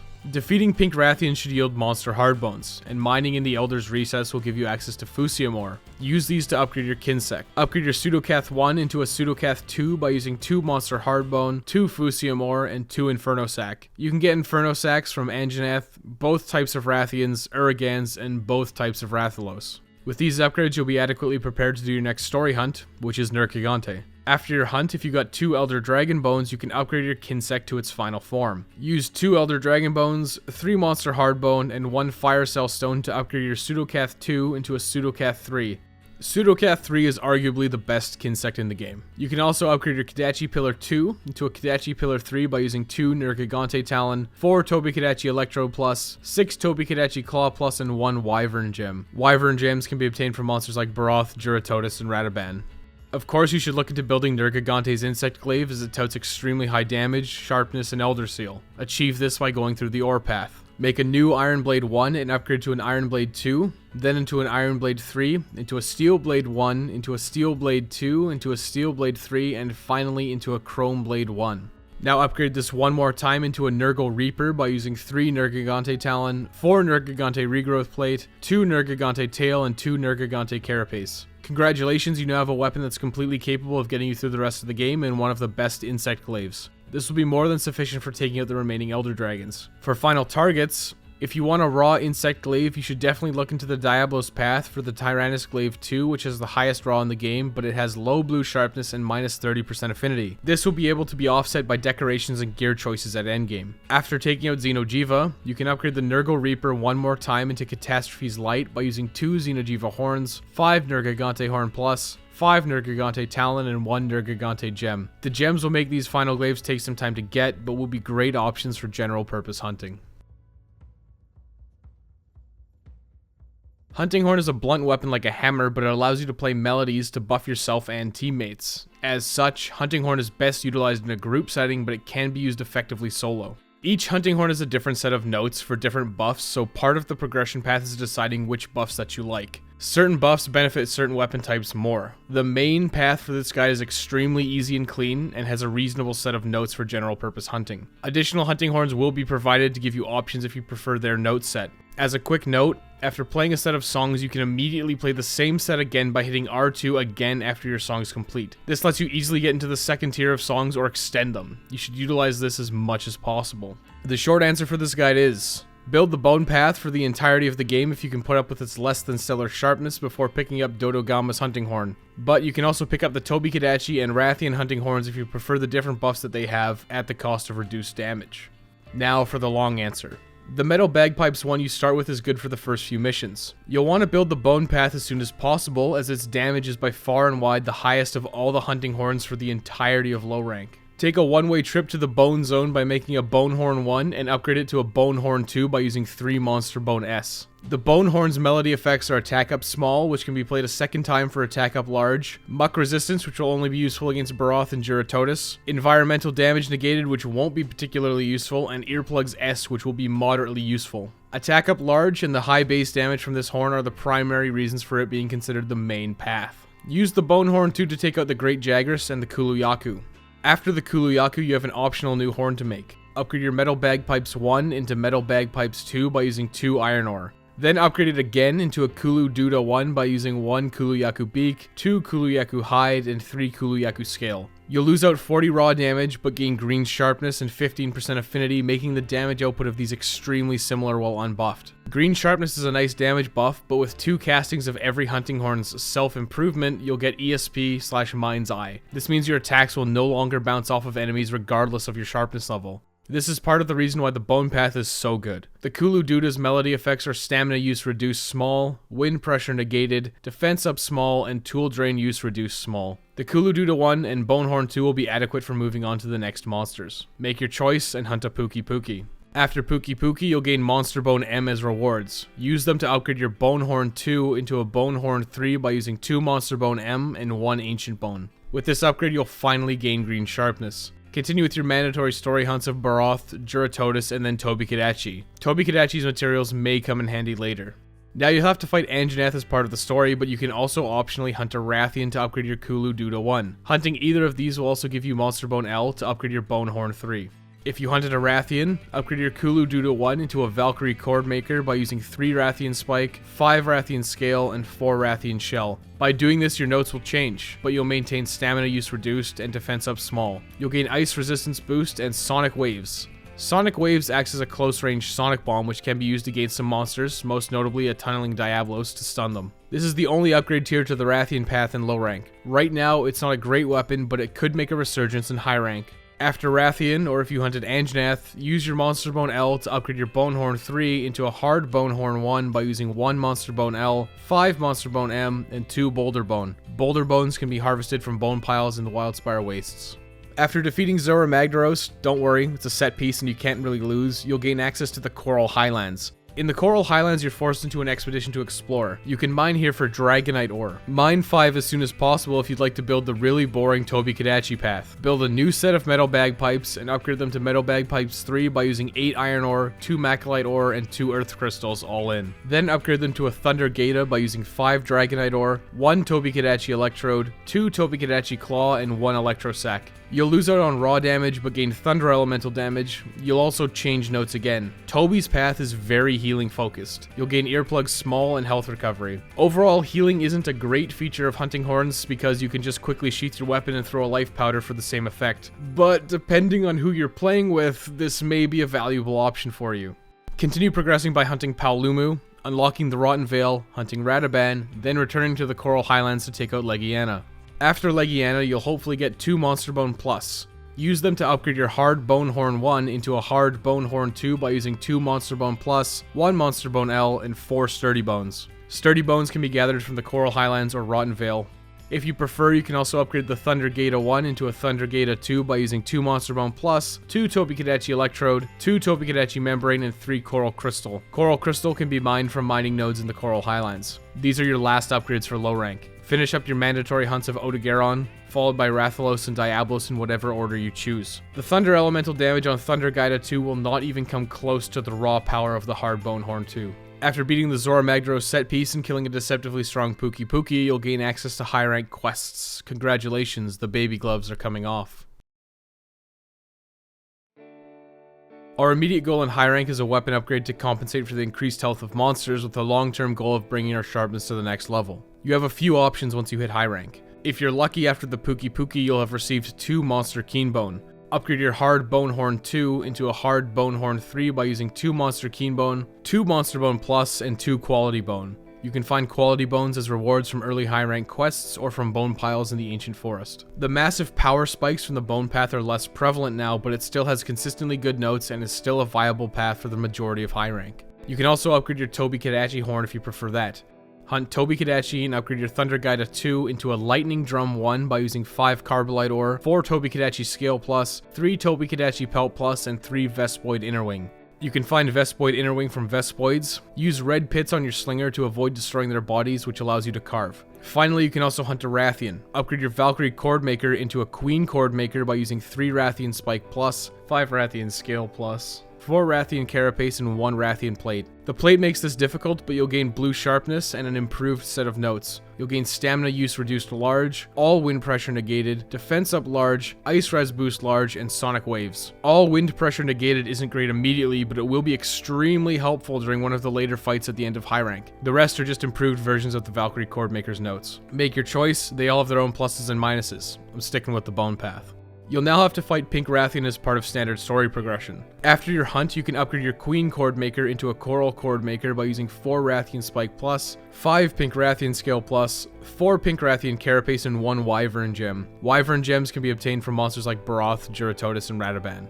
You'll now have access to the Elder's Recess. You can fight 3 new monsters here, as well as gain access to new minerals. Mine to get Fusium Ore. Upgrade your Lightning Drum 1 into a Lightning Drum 2 by using 5 Fusium Ore, 2 Tobikadachi Electrode Plus, 4 Tobikadachi Membrane, and 3 Thunder Sac. Finally, you can now hunt Dodogama to upgrade your Hard Bone Horn 3. Upgrade your Hard Bone Horn 3 into a Gamma Horn 1 by using 4 Dodogama Talon, 5 Dodogama Scale Plus, and 4 Dodogama Hide Plus. By taking this upgrade, you'll gain blue sharpness, a damage spike, blast element, and a new set of notes. You'll gain attack up large, health boost large, wind pressure negated, and defense up large. This is an extremely valuable general purpose melody set, and it's on top of having extremely high raw damage with blast element.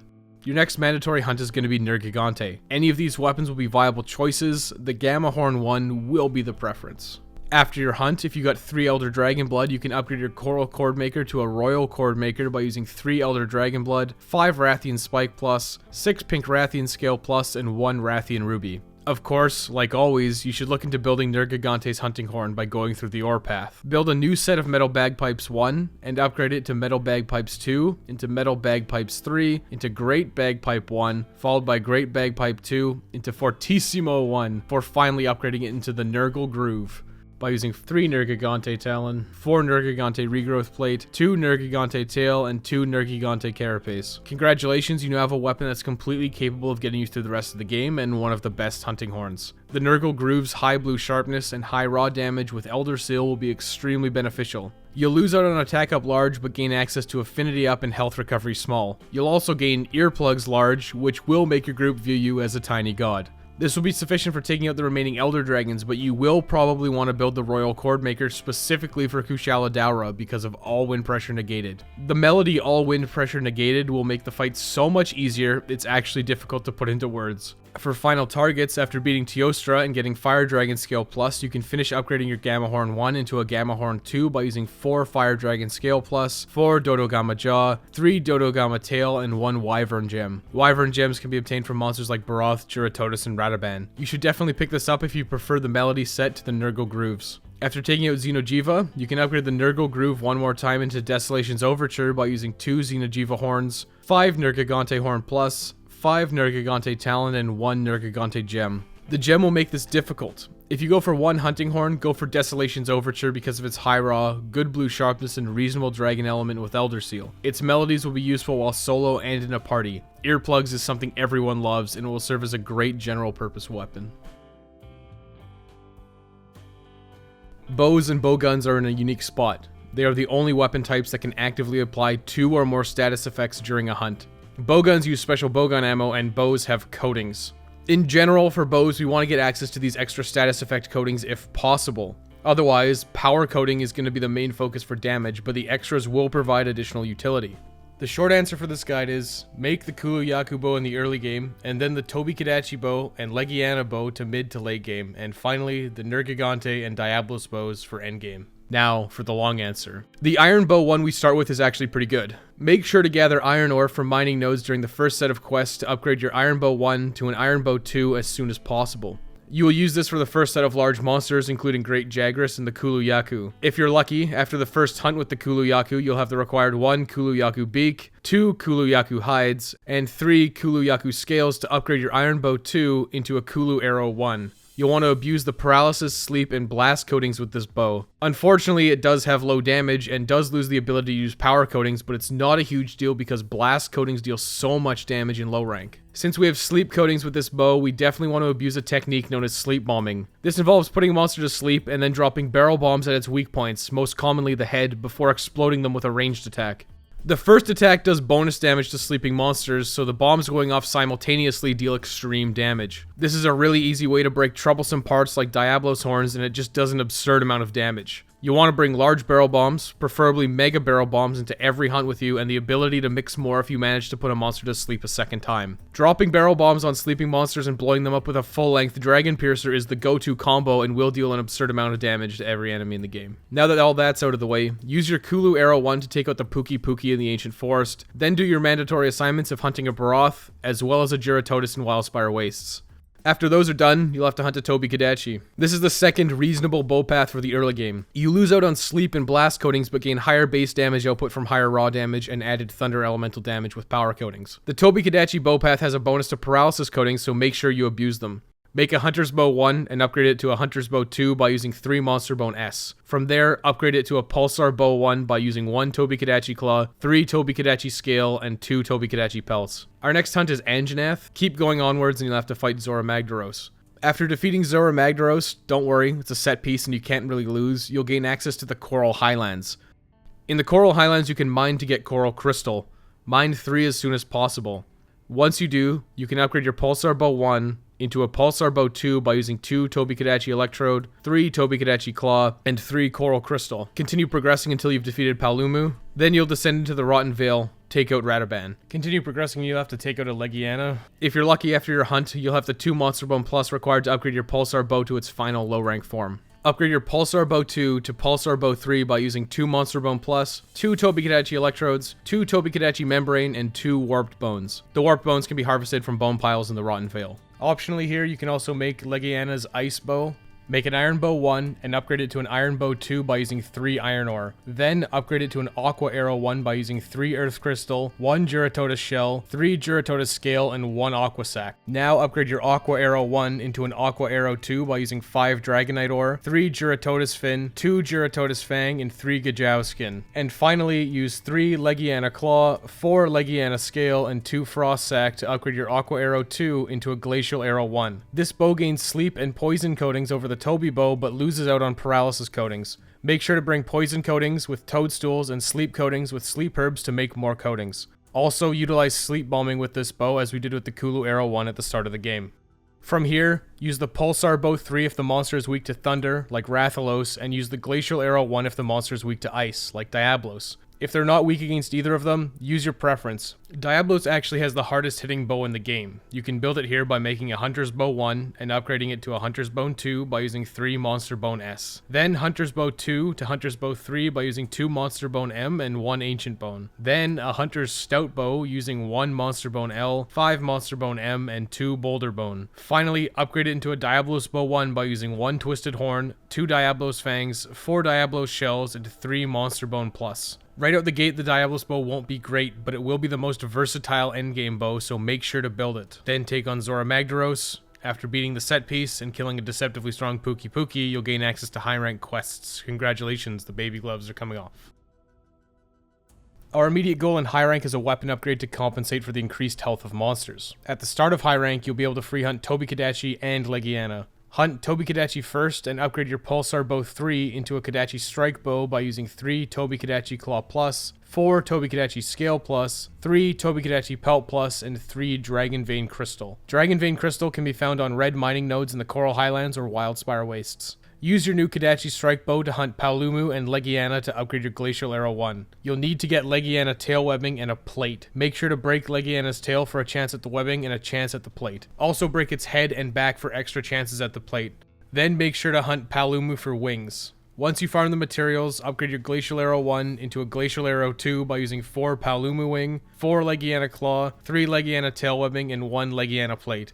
The Legiana materials are low rank, but the Paolumu wings are from high rank. Now you can immediately upgrade this again once you hunt high rank Legiana. Upgrade your Glacial Arrow 2 into a Snow Fletcher by using 3 Legiana Claw Plus, 5 Legiana Scale Plus, 3 Legiana Wing, and 2 Freezer Sack. Now you're situated to take out the remainder of high rank. The final upgrade tier of both of these bows is locked behind beating Nergigante and Kushala Daora. They will be adequate for taking them out. You can choose to progress, or you can use your Snow Fletcher to farm Diablos and Black Diablos. The first upgrade to the Diablos bow only requires monster keen bones from high rank, and then the rest of the materials are low rank. You can get these as rewards from Anjanath, Baroth, Radaban, Pookie Pookie, and Tobi-Kadachi. After you get some, upgrade your Diablos bow 1 into a Diablos bow 2 by using 4 monster keen bones, 4 Diablos Ridge, 2 Diablos tail case, and 1 Diablos marrow.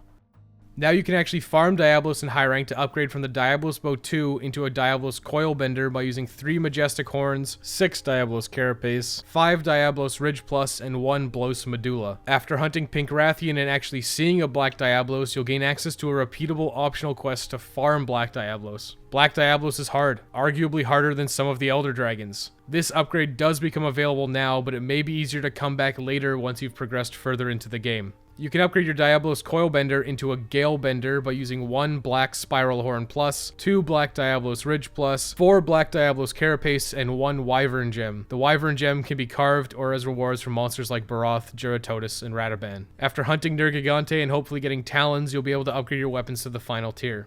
Upgrade your Kadachi Strike Bow into a Flying Kadachi Strike Bow by using 2 Nergigante Talon, 4 Tobi-Kadachi Electrode Plus, 6 Tobi-Kadachi Claw Plus, and 1 Wyvern Gem. The Wyvern Gem again can be obtained from Baroth, Geratotus, and Radaban. At this point, you can also farm Nergigante to make his weapon, the Nurgle Whisper. It requires going through the ore tree from Iron Bow 1 to Iron Bow 2 to Iron Bow 3 to Steel Bow 1 to Steel Bow 2 to Steel Bow 3 to Alloy Bow 1 and finally to the Nurgle Whisper. Congratulations, you now have a weapon that's completely capable of getting you through the rest of the game. For final targets, you can upgrade your Snow Fletcher into a Legia Snow Fletcher after beating Kushala Daora by using 2 Daora Claw Plus, 5 Legiana Claw Plus, 3 Legiana Hide Plus, and 1 Legiana Gem. The gem will take some farming, but hopefully you're lucky. You can upgrade the Nurgle Whisper further into Doom's Shaft once you've cleared out the other Elder Dragons and fought Xeno'jiiva. You can also upgrade the Gale Bender into the Serra Coil Bender after beating Xeno'jiiva. This is by far and wide the hardest hitting bow in the game and will be excellent for general purpose hunting. It's best used with a critical draw Dragon Piercer build to negate the one glaring weakness of negative affinity. For a final fire bow to round out your arsenal, pick up Anjanath's Anja Arc 3 for its high raw damage and insanely high fire damage for the 2 monsters in the game that are weak to fire elemental. Bowguns are easy to use when you get into a hunt, but you'll have a lot of statistics thrown at you when you look at the weapon information. Different ammunition types, rates of fire, reloading speed, recoil, and a slew of information that is daunting to a novice. A brief overview of ammo. Normal shots are just standard single bullets that deal reasonable damage.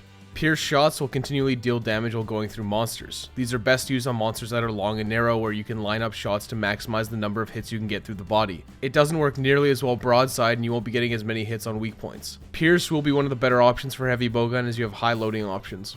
Spread is basically a shotgun. You have to be extremely close to get maximum damage. It's actually quite strong and easy to use, but it does put you at higher risk than normal shots or pierce due to your close proximity to the monster. When you tie that with the reduced mobility of heavy bowguns, it's much riskier. Sticky shots are essentially bombs you can fire onto targets that blow up after a certain time frame. The actual damage output is fairly low considering the timer and reload speed is usually slow. They do deal concussive damage and can be utilized to knock out monsters as well as break troublesome parts. These are good to utilize on occasion. Slicing shot used to be the big boy, but it was nerfed pretty heavily. It's still a decent option on several bowguns and can be utilized effectively, however.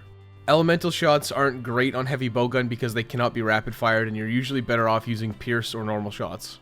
There are also status shots. These are all low damage but obviously inflict status. Paralysis and poison are great for general purpose hunting. A few guns will get sleep shot, which can be utilized to sleep bomb. Cluster is a heavy bowgun exclusive. It turns your gun into a mortar. It does a huge amount of damage, but it is difficult to land and locks you down. It can be used with some of the highest tier bowguns effectively, but it is unreliable. Bowguns also have mods you can take. There are reload speed increases, damage at close range, damage at long range, and deviation reduction. Heavy bowguns also uniquely get the ability to equip shields, which will automatically guard if you're standing still and not shooting. Your mileage with these will vary based on your playstyle and your ability to position and dodge attacks. Shields might be a great option for you.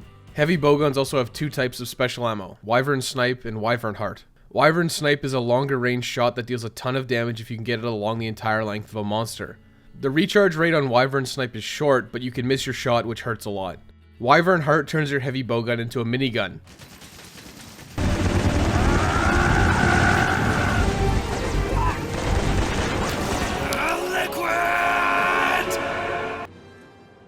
You'll want to try out both and see what you prefer using in practice. Wyvern Heart is a lot easier to use and less punishing if you miss your shots. A few of the guns will have sleep shots, which can be used to sleep bomb. This is great when combined with the Wyvern Blast special all light bowguns have. Wyvern Blast is hard to use while fighting normally, but you can easily set up an extremely powerful combo on stationary monsters. Putting a monster to sleep, fire 3 Wyvern Blasts near its head, place 2 barrel bombs, and blow them up for massive damage. If the gun you're using has sleep, utilize this every hunt to speed things up significantly. Make sure you harvest whatever you can get your hands on for ammunition later. Gunner is inherently more expensive than Blade Master because you're spending cash every hunt on ammunition. You can mitigate this by crafting your own ammunition from harvesting nuts, plants, and bugs. Now that that's out of the way, the short answer is, there isn't really a short answer. A lot of it comes down to your personal preference. Use your default gun until you can build Baroths or Juratotuses before picking up Anjaneth's and or Odogaron's light bowgun for rapid fire normal 2 and use it to take on Nergigante before making his. Yes, Odogaron finally has a decent weapon. Now, for the long answer. The Ore Path and Bone Path start out roughly equivalent, with similar ammo loading options. Bone has more damage, but Ore has lower deviation. This is really your preference. I prefer the lower deviation on the Ore Path, and it's what you start with. Both are able to rapid fire Normal 1, which will be your main source of damage in this early stage of the game. Normal 1 ammo is free and endless. When you're broke and haven't stockpiled items to combine better ammo, it's your best choice. Pick whichever you prefer, and upgrade it to the next tier. Upgrade your original Chain Blitz 1 into a Chain Blitz 2 by using 2 Iron Ore.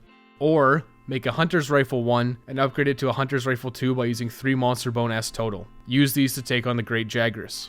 If you're using the Ore Path, you'll see that Jagras has an upgrade. This is a trap. The damage is higher, yes, but you lose rapid fire normal shots. It only loads one normal shot 1 and 2 at a time. This is actually awful, especially early on when you have low money and don't have the material stockpiled for the superior ammo types that Jagras offers. It can shoot normal 3, which is good, but has pretty heavy recoil, and normal 1 rapid fire will be easier to use and free. Avoid this upgrade.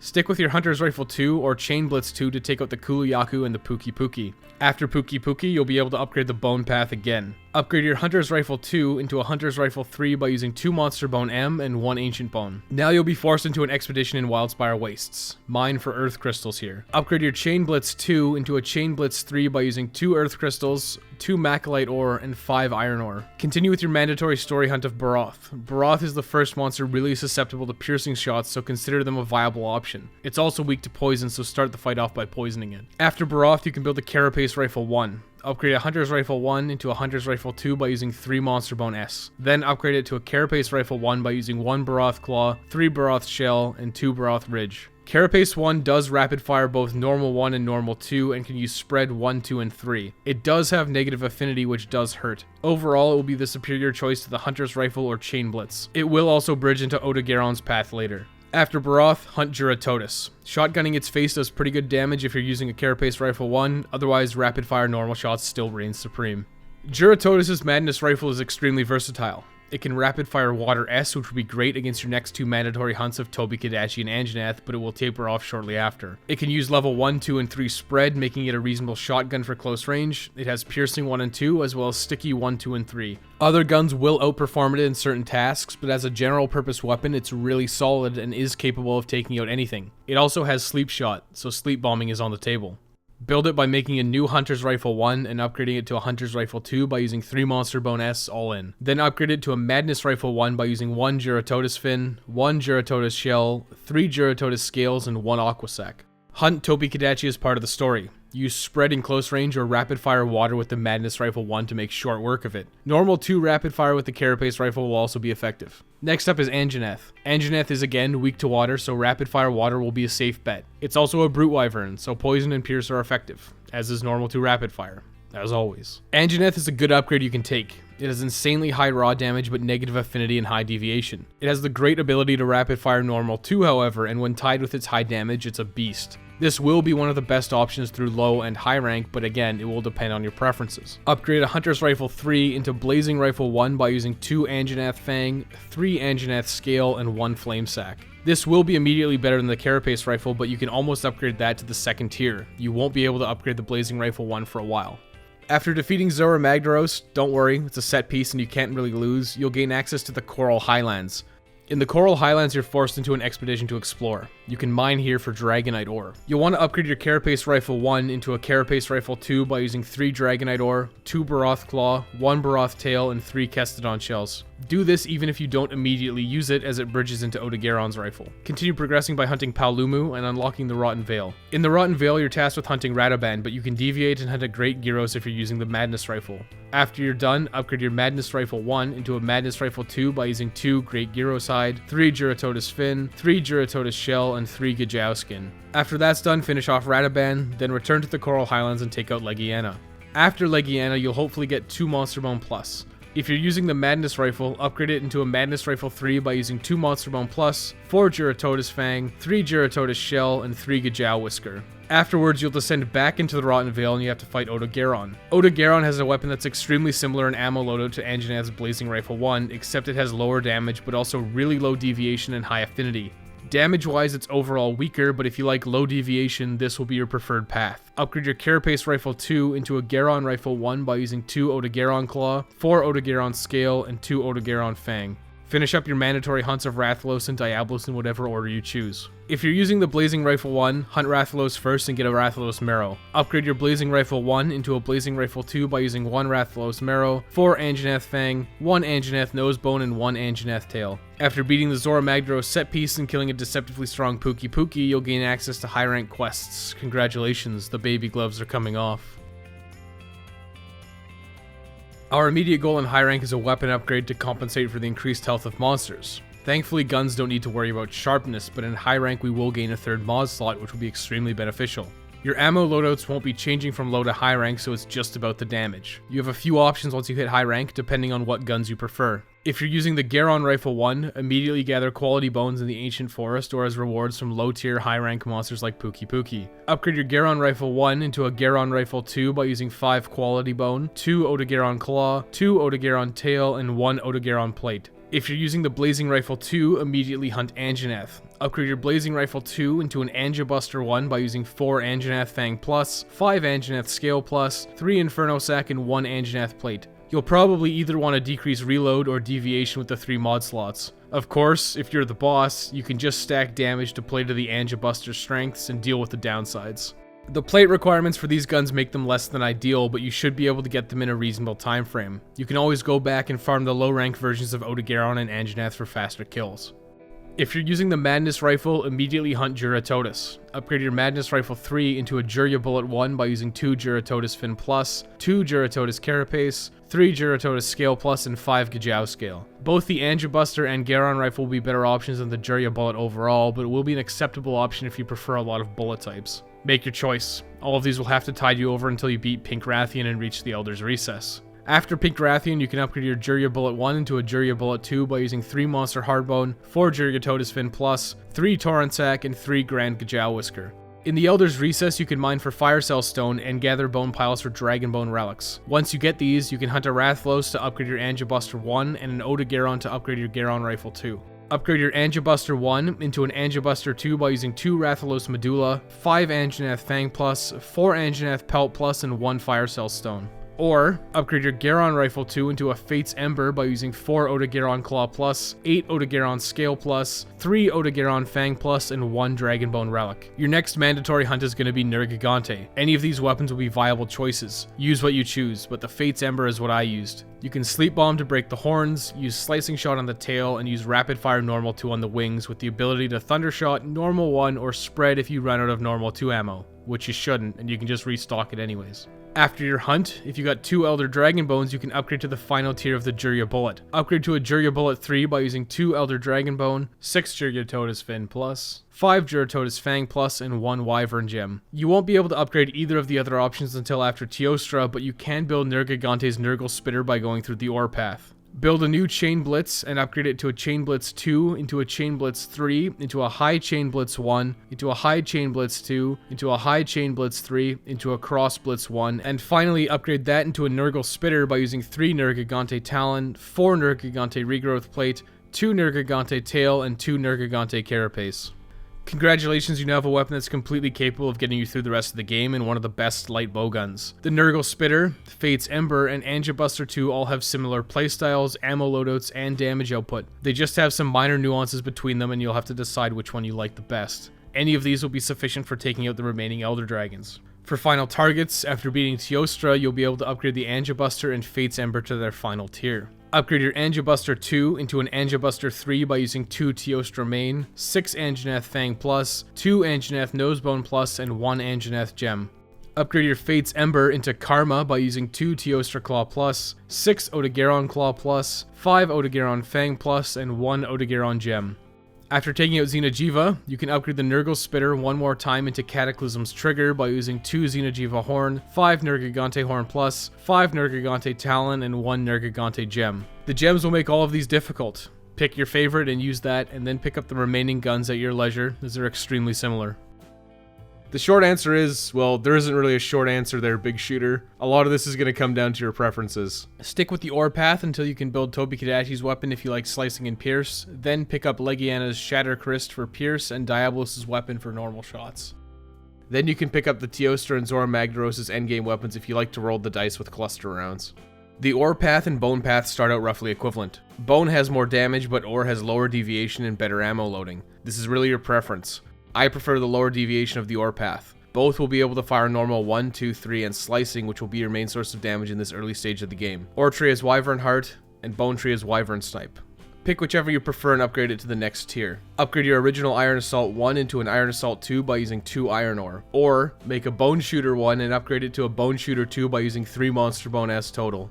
Use these to take on the Great Jagras. If you're using the Ore Path, you'll see that the Jagras has an upgrade. This is a trap, just like with the light bowgun. The damage is higher, yes, but you lose loading a lot of ammunition types for Cluster too. The unreliable nature of Cluster makes it a hard sell except in extremely specific circumstances. Stick with your Iron Assault 2 or Bone Shooter 2 to take out the Kulu Yaku and the Puki Puki. After Puki Puki, you'll be able to upgrade the Bone Path again.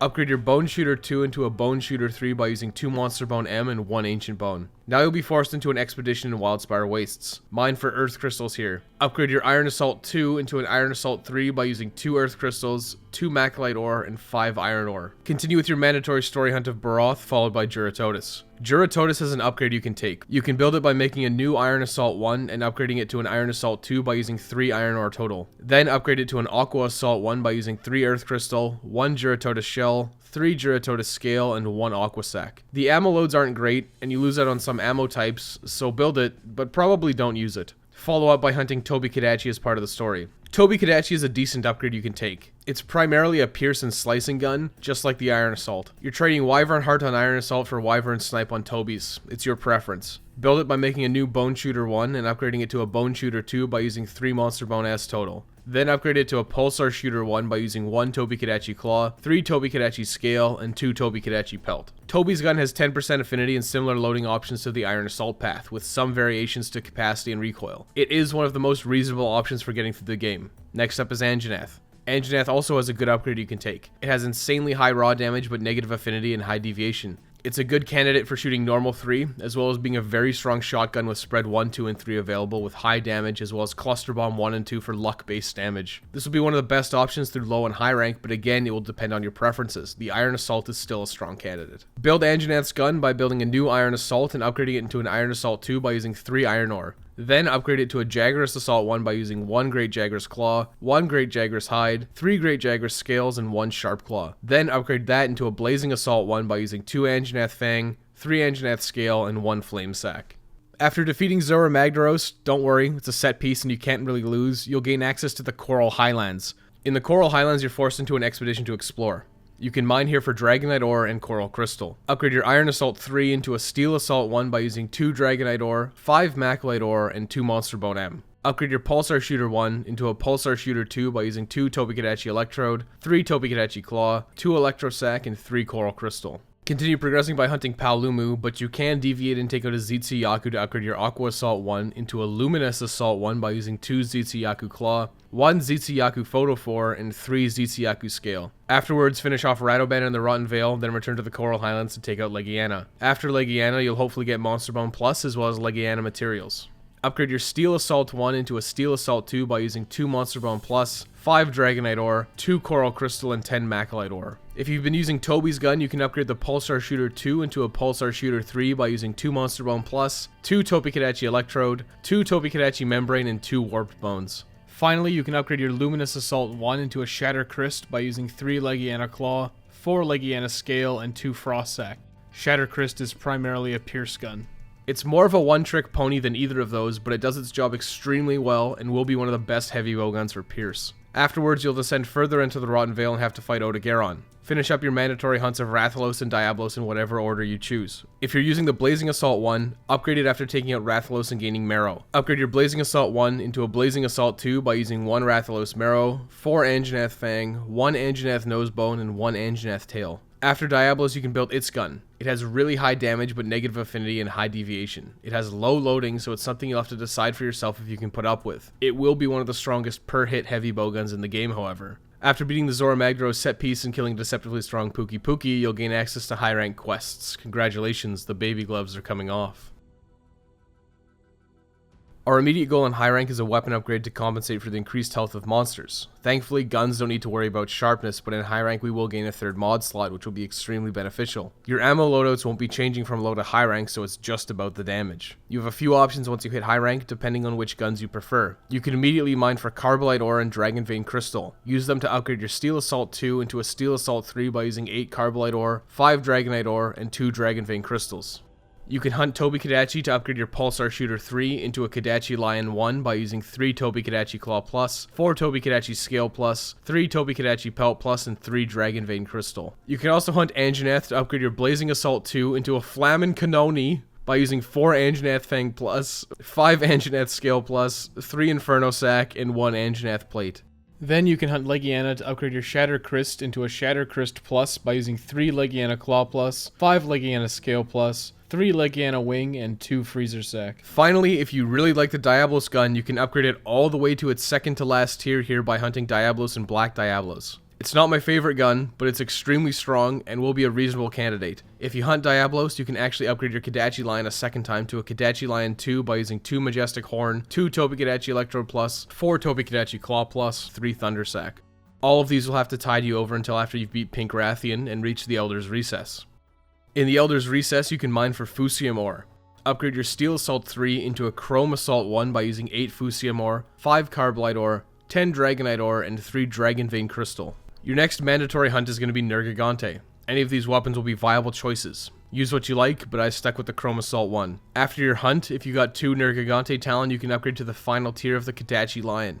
Upgrade to a Kodachi Lion 3 by using 2 Nergigante Talon, 4 Tobi-Kadachi Electro Plus, 6 Tobi-Kadachi Claw Plus, and 1 Wyvern Gem. If you got 2 Elder Dragon Blood, you can upgrade to the final tier of the Ore Tree by using 2 Elder Dragon Blood, 13 Fusium Ore, 20 Carbonite Ore, and 1 Fire Cell Stone. Surprisingly for once, Nergigante's heavy bowgun isn't an obvious pickup. Its focus is spread shots, which is inherently more risky than Pierce. Congratulations, you now have a weapon that's completely capable of getting you through the rest of the game. Any of these will be sufficient for taking out the remaining Elder Dragons. For final targets, after beating Kushala Daura, you'll be able to upgrade your Shatter Crest Plus into a Legia Shatter Crest by using 2 Daura Claw Plus, 5 Legiana Claw Plus, 3 Legiana Hide Plus, and 1 Legiana Gem. After taking out Xeno'jiiva, you can upgrade the Diablo's Path to the last tier, the Griffin Blazuka, by using 2 Xeno'jiiva Tail, 3 Black Spiral Horn Plus, 6 Black Diablo's Carapace, and 2 Dragonbone Relics. You can also pick up Zora Magdaros' Magna Gemidas 2 and Teostra's Flames if you want to do the Cluster Bomb memes and troll your teammates. The gems will make all of these difficult. Pick your favorite and use that, then pick up the remaining guns at your leisure, as they're all extremely similar.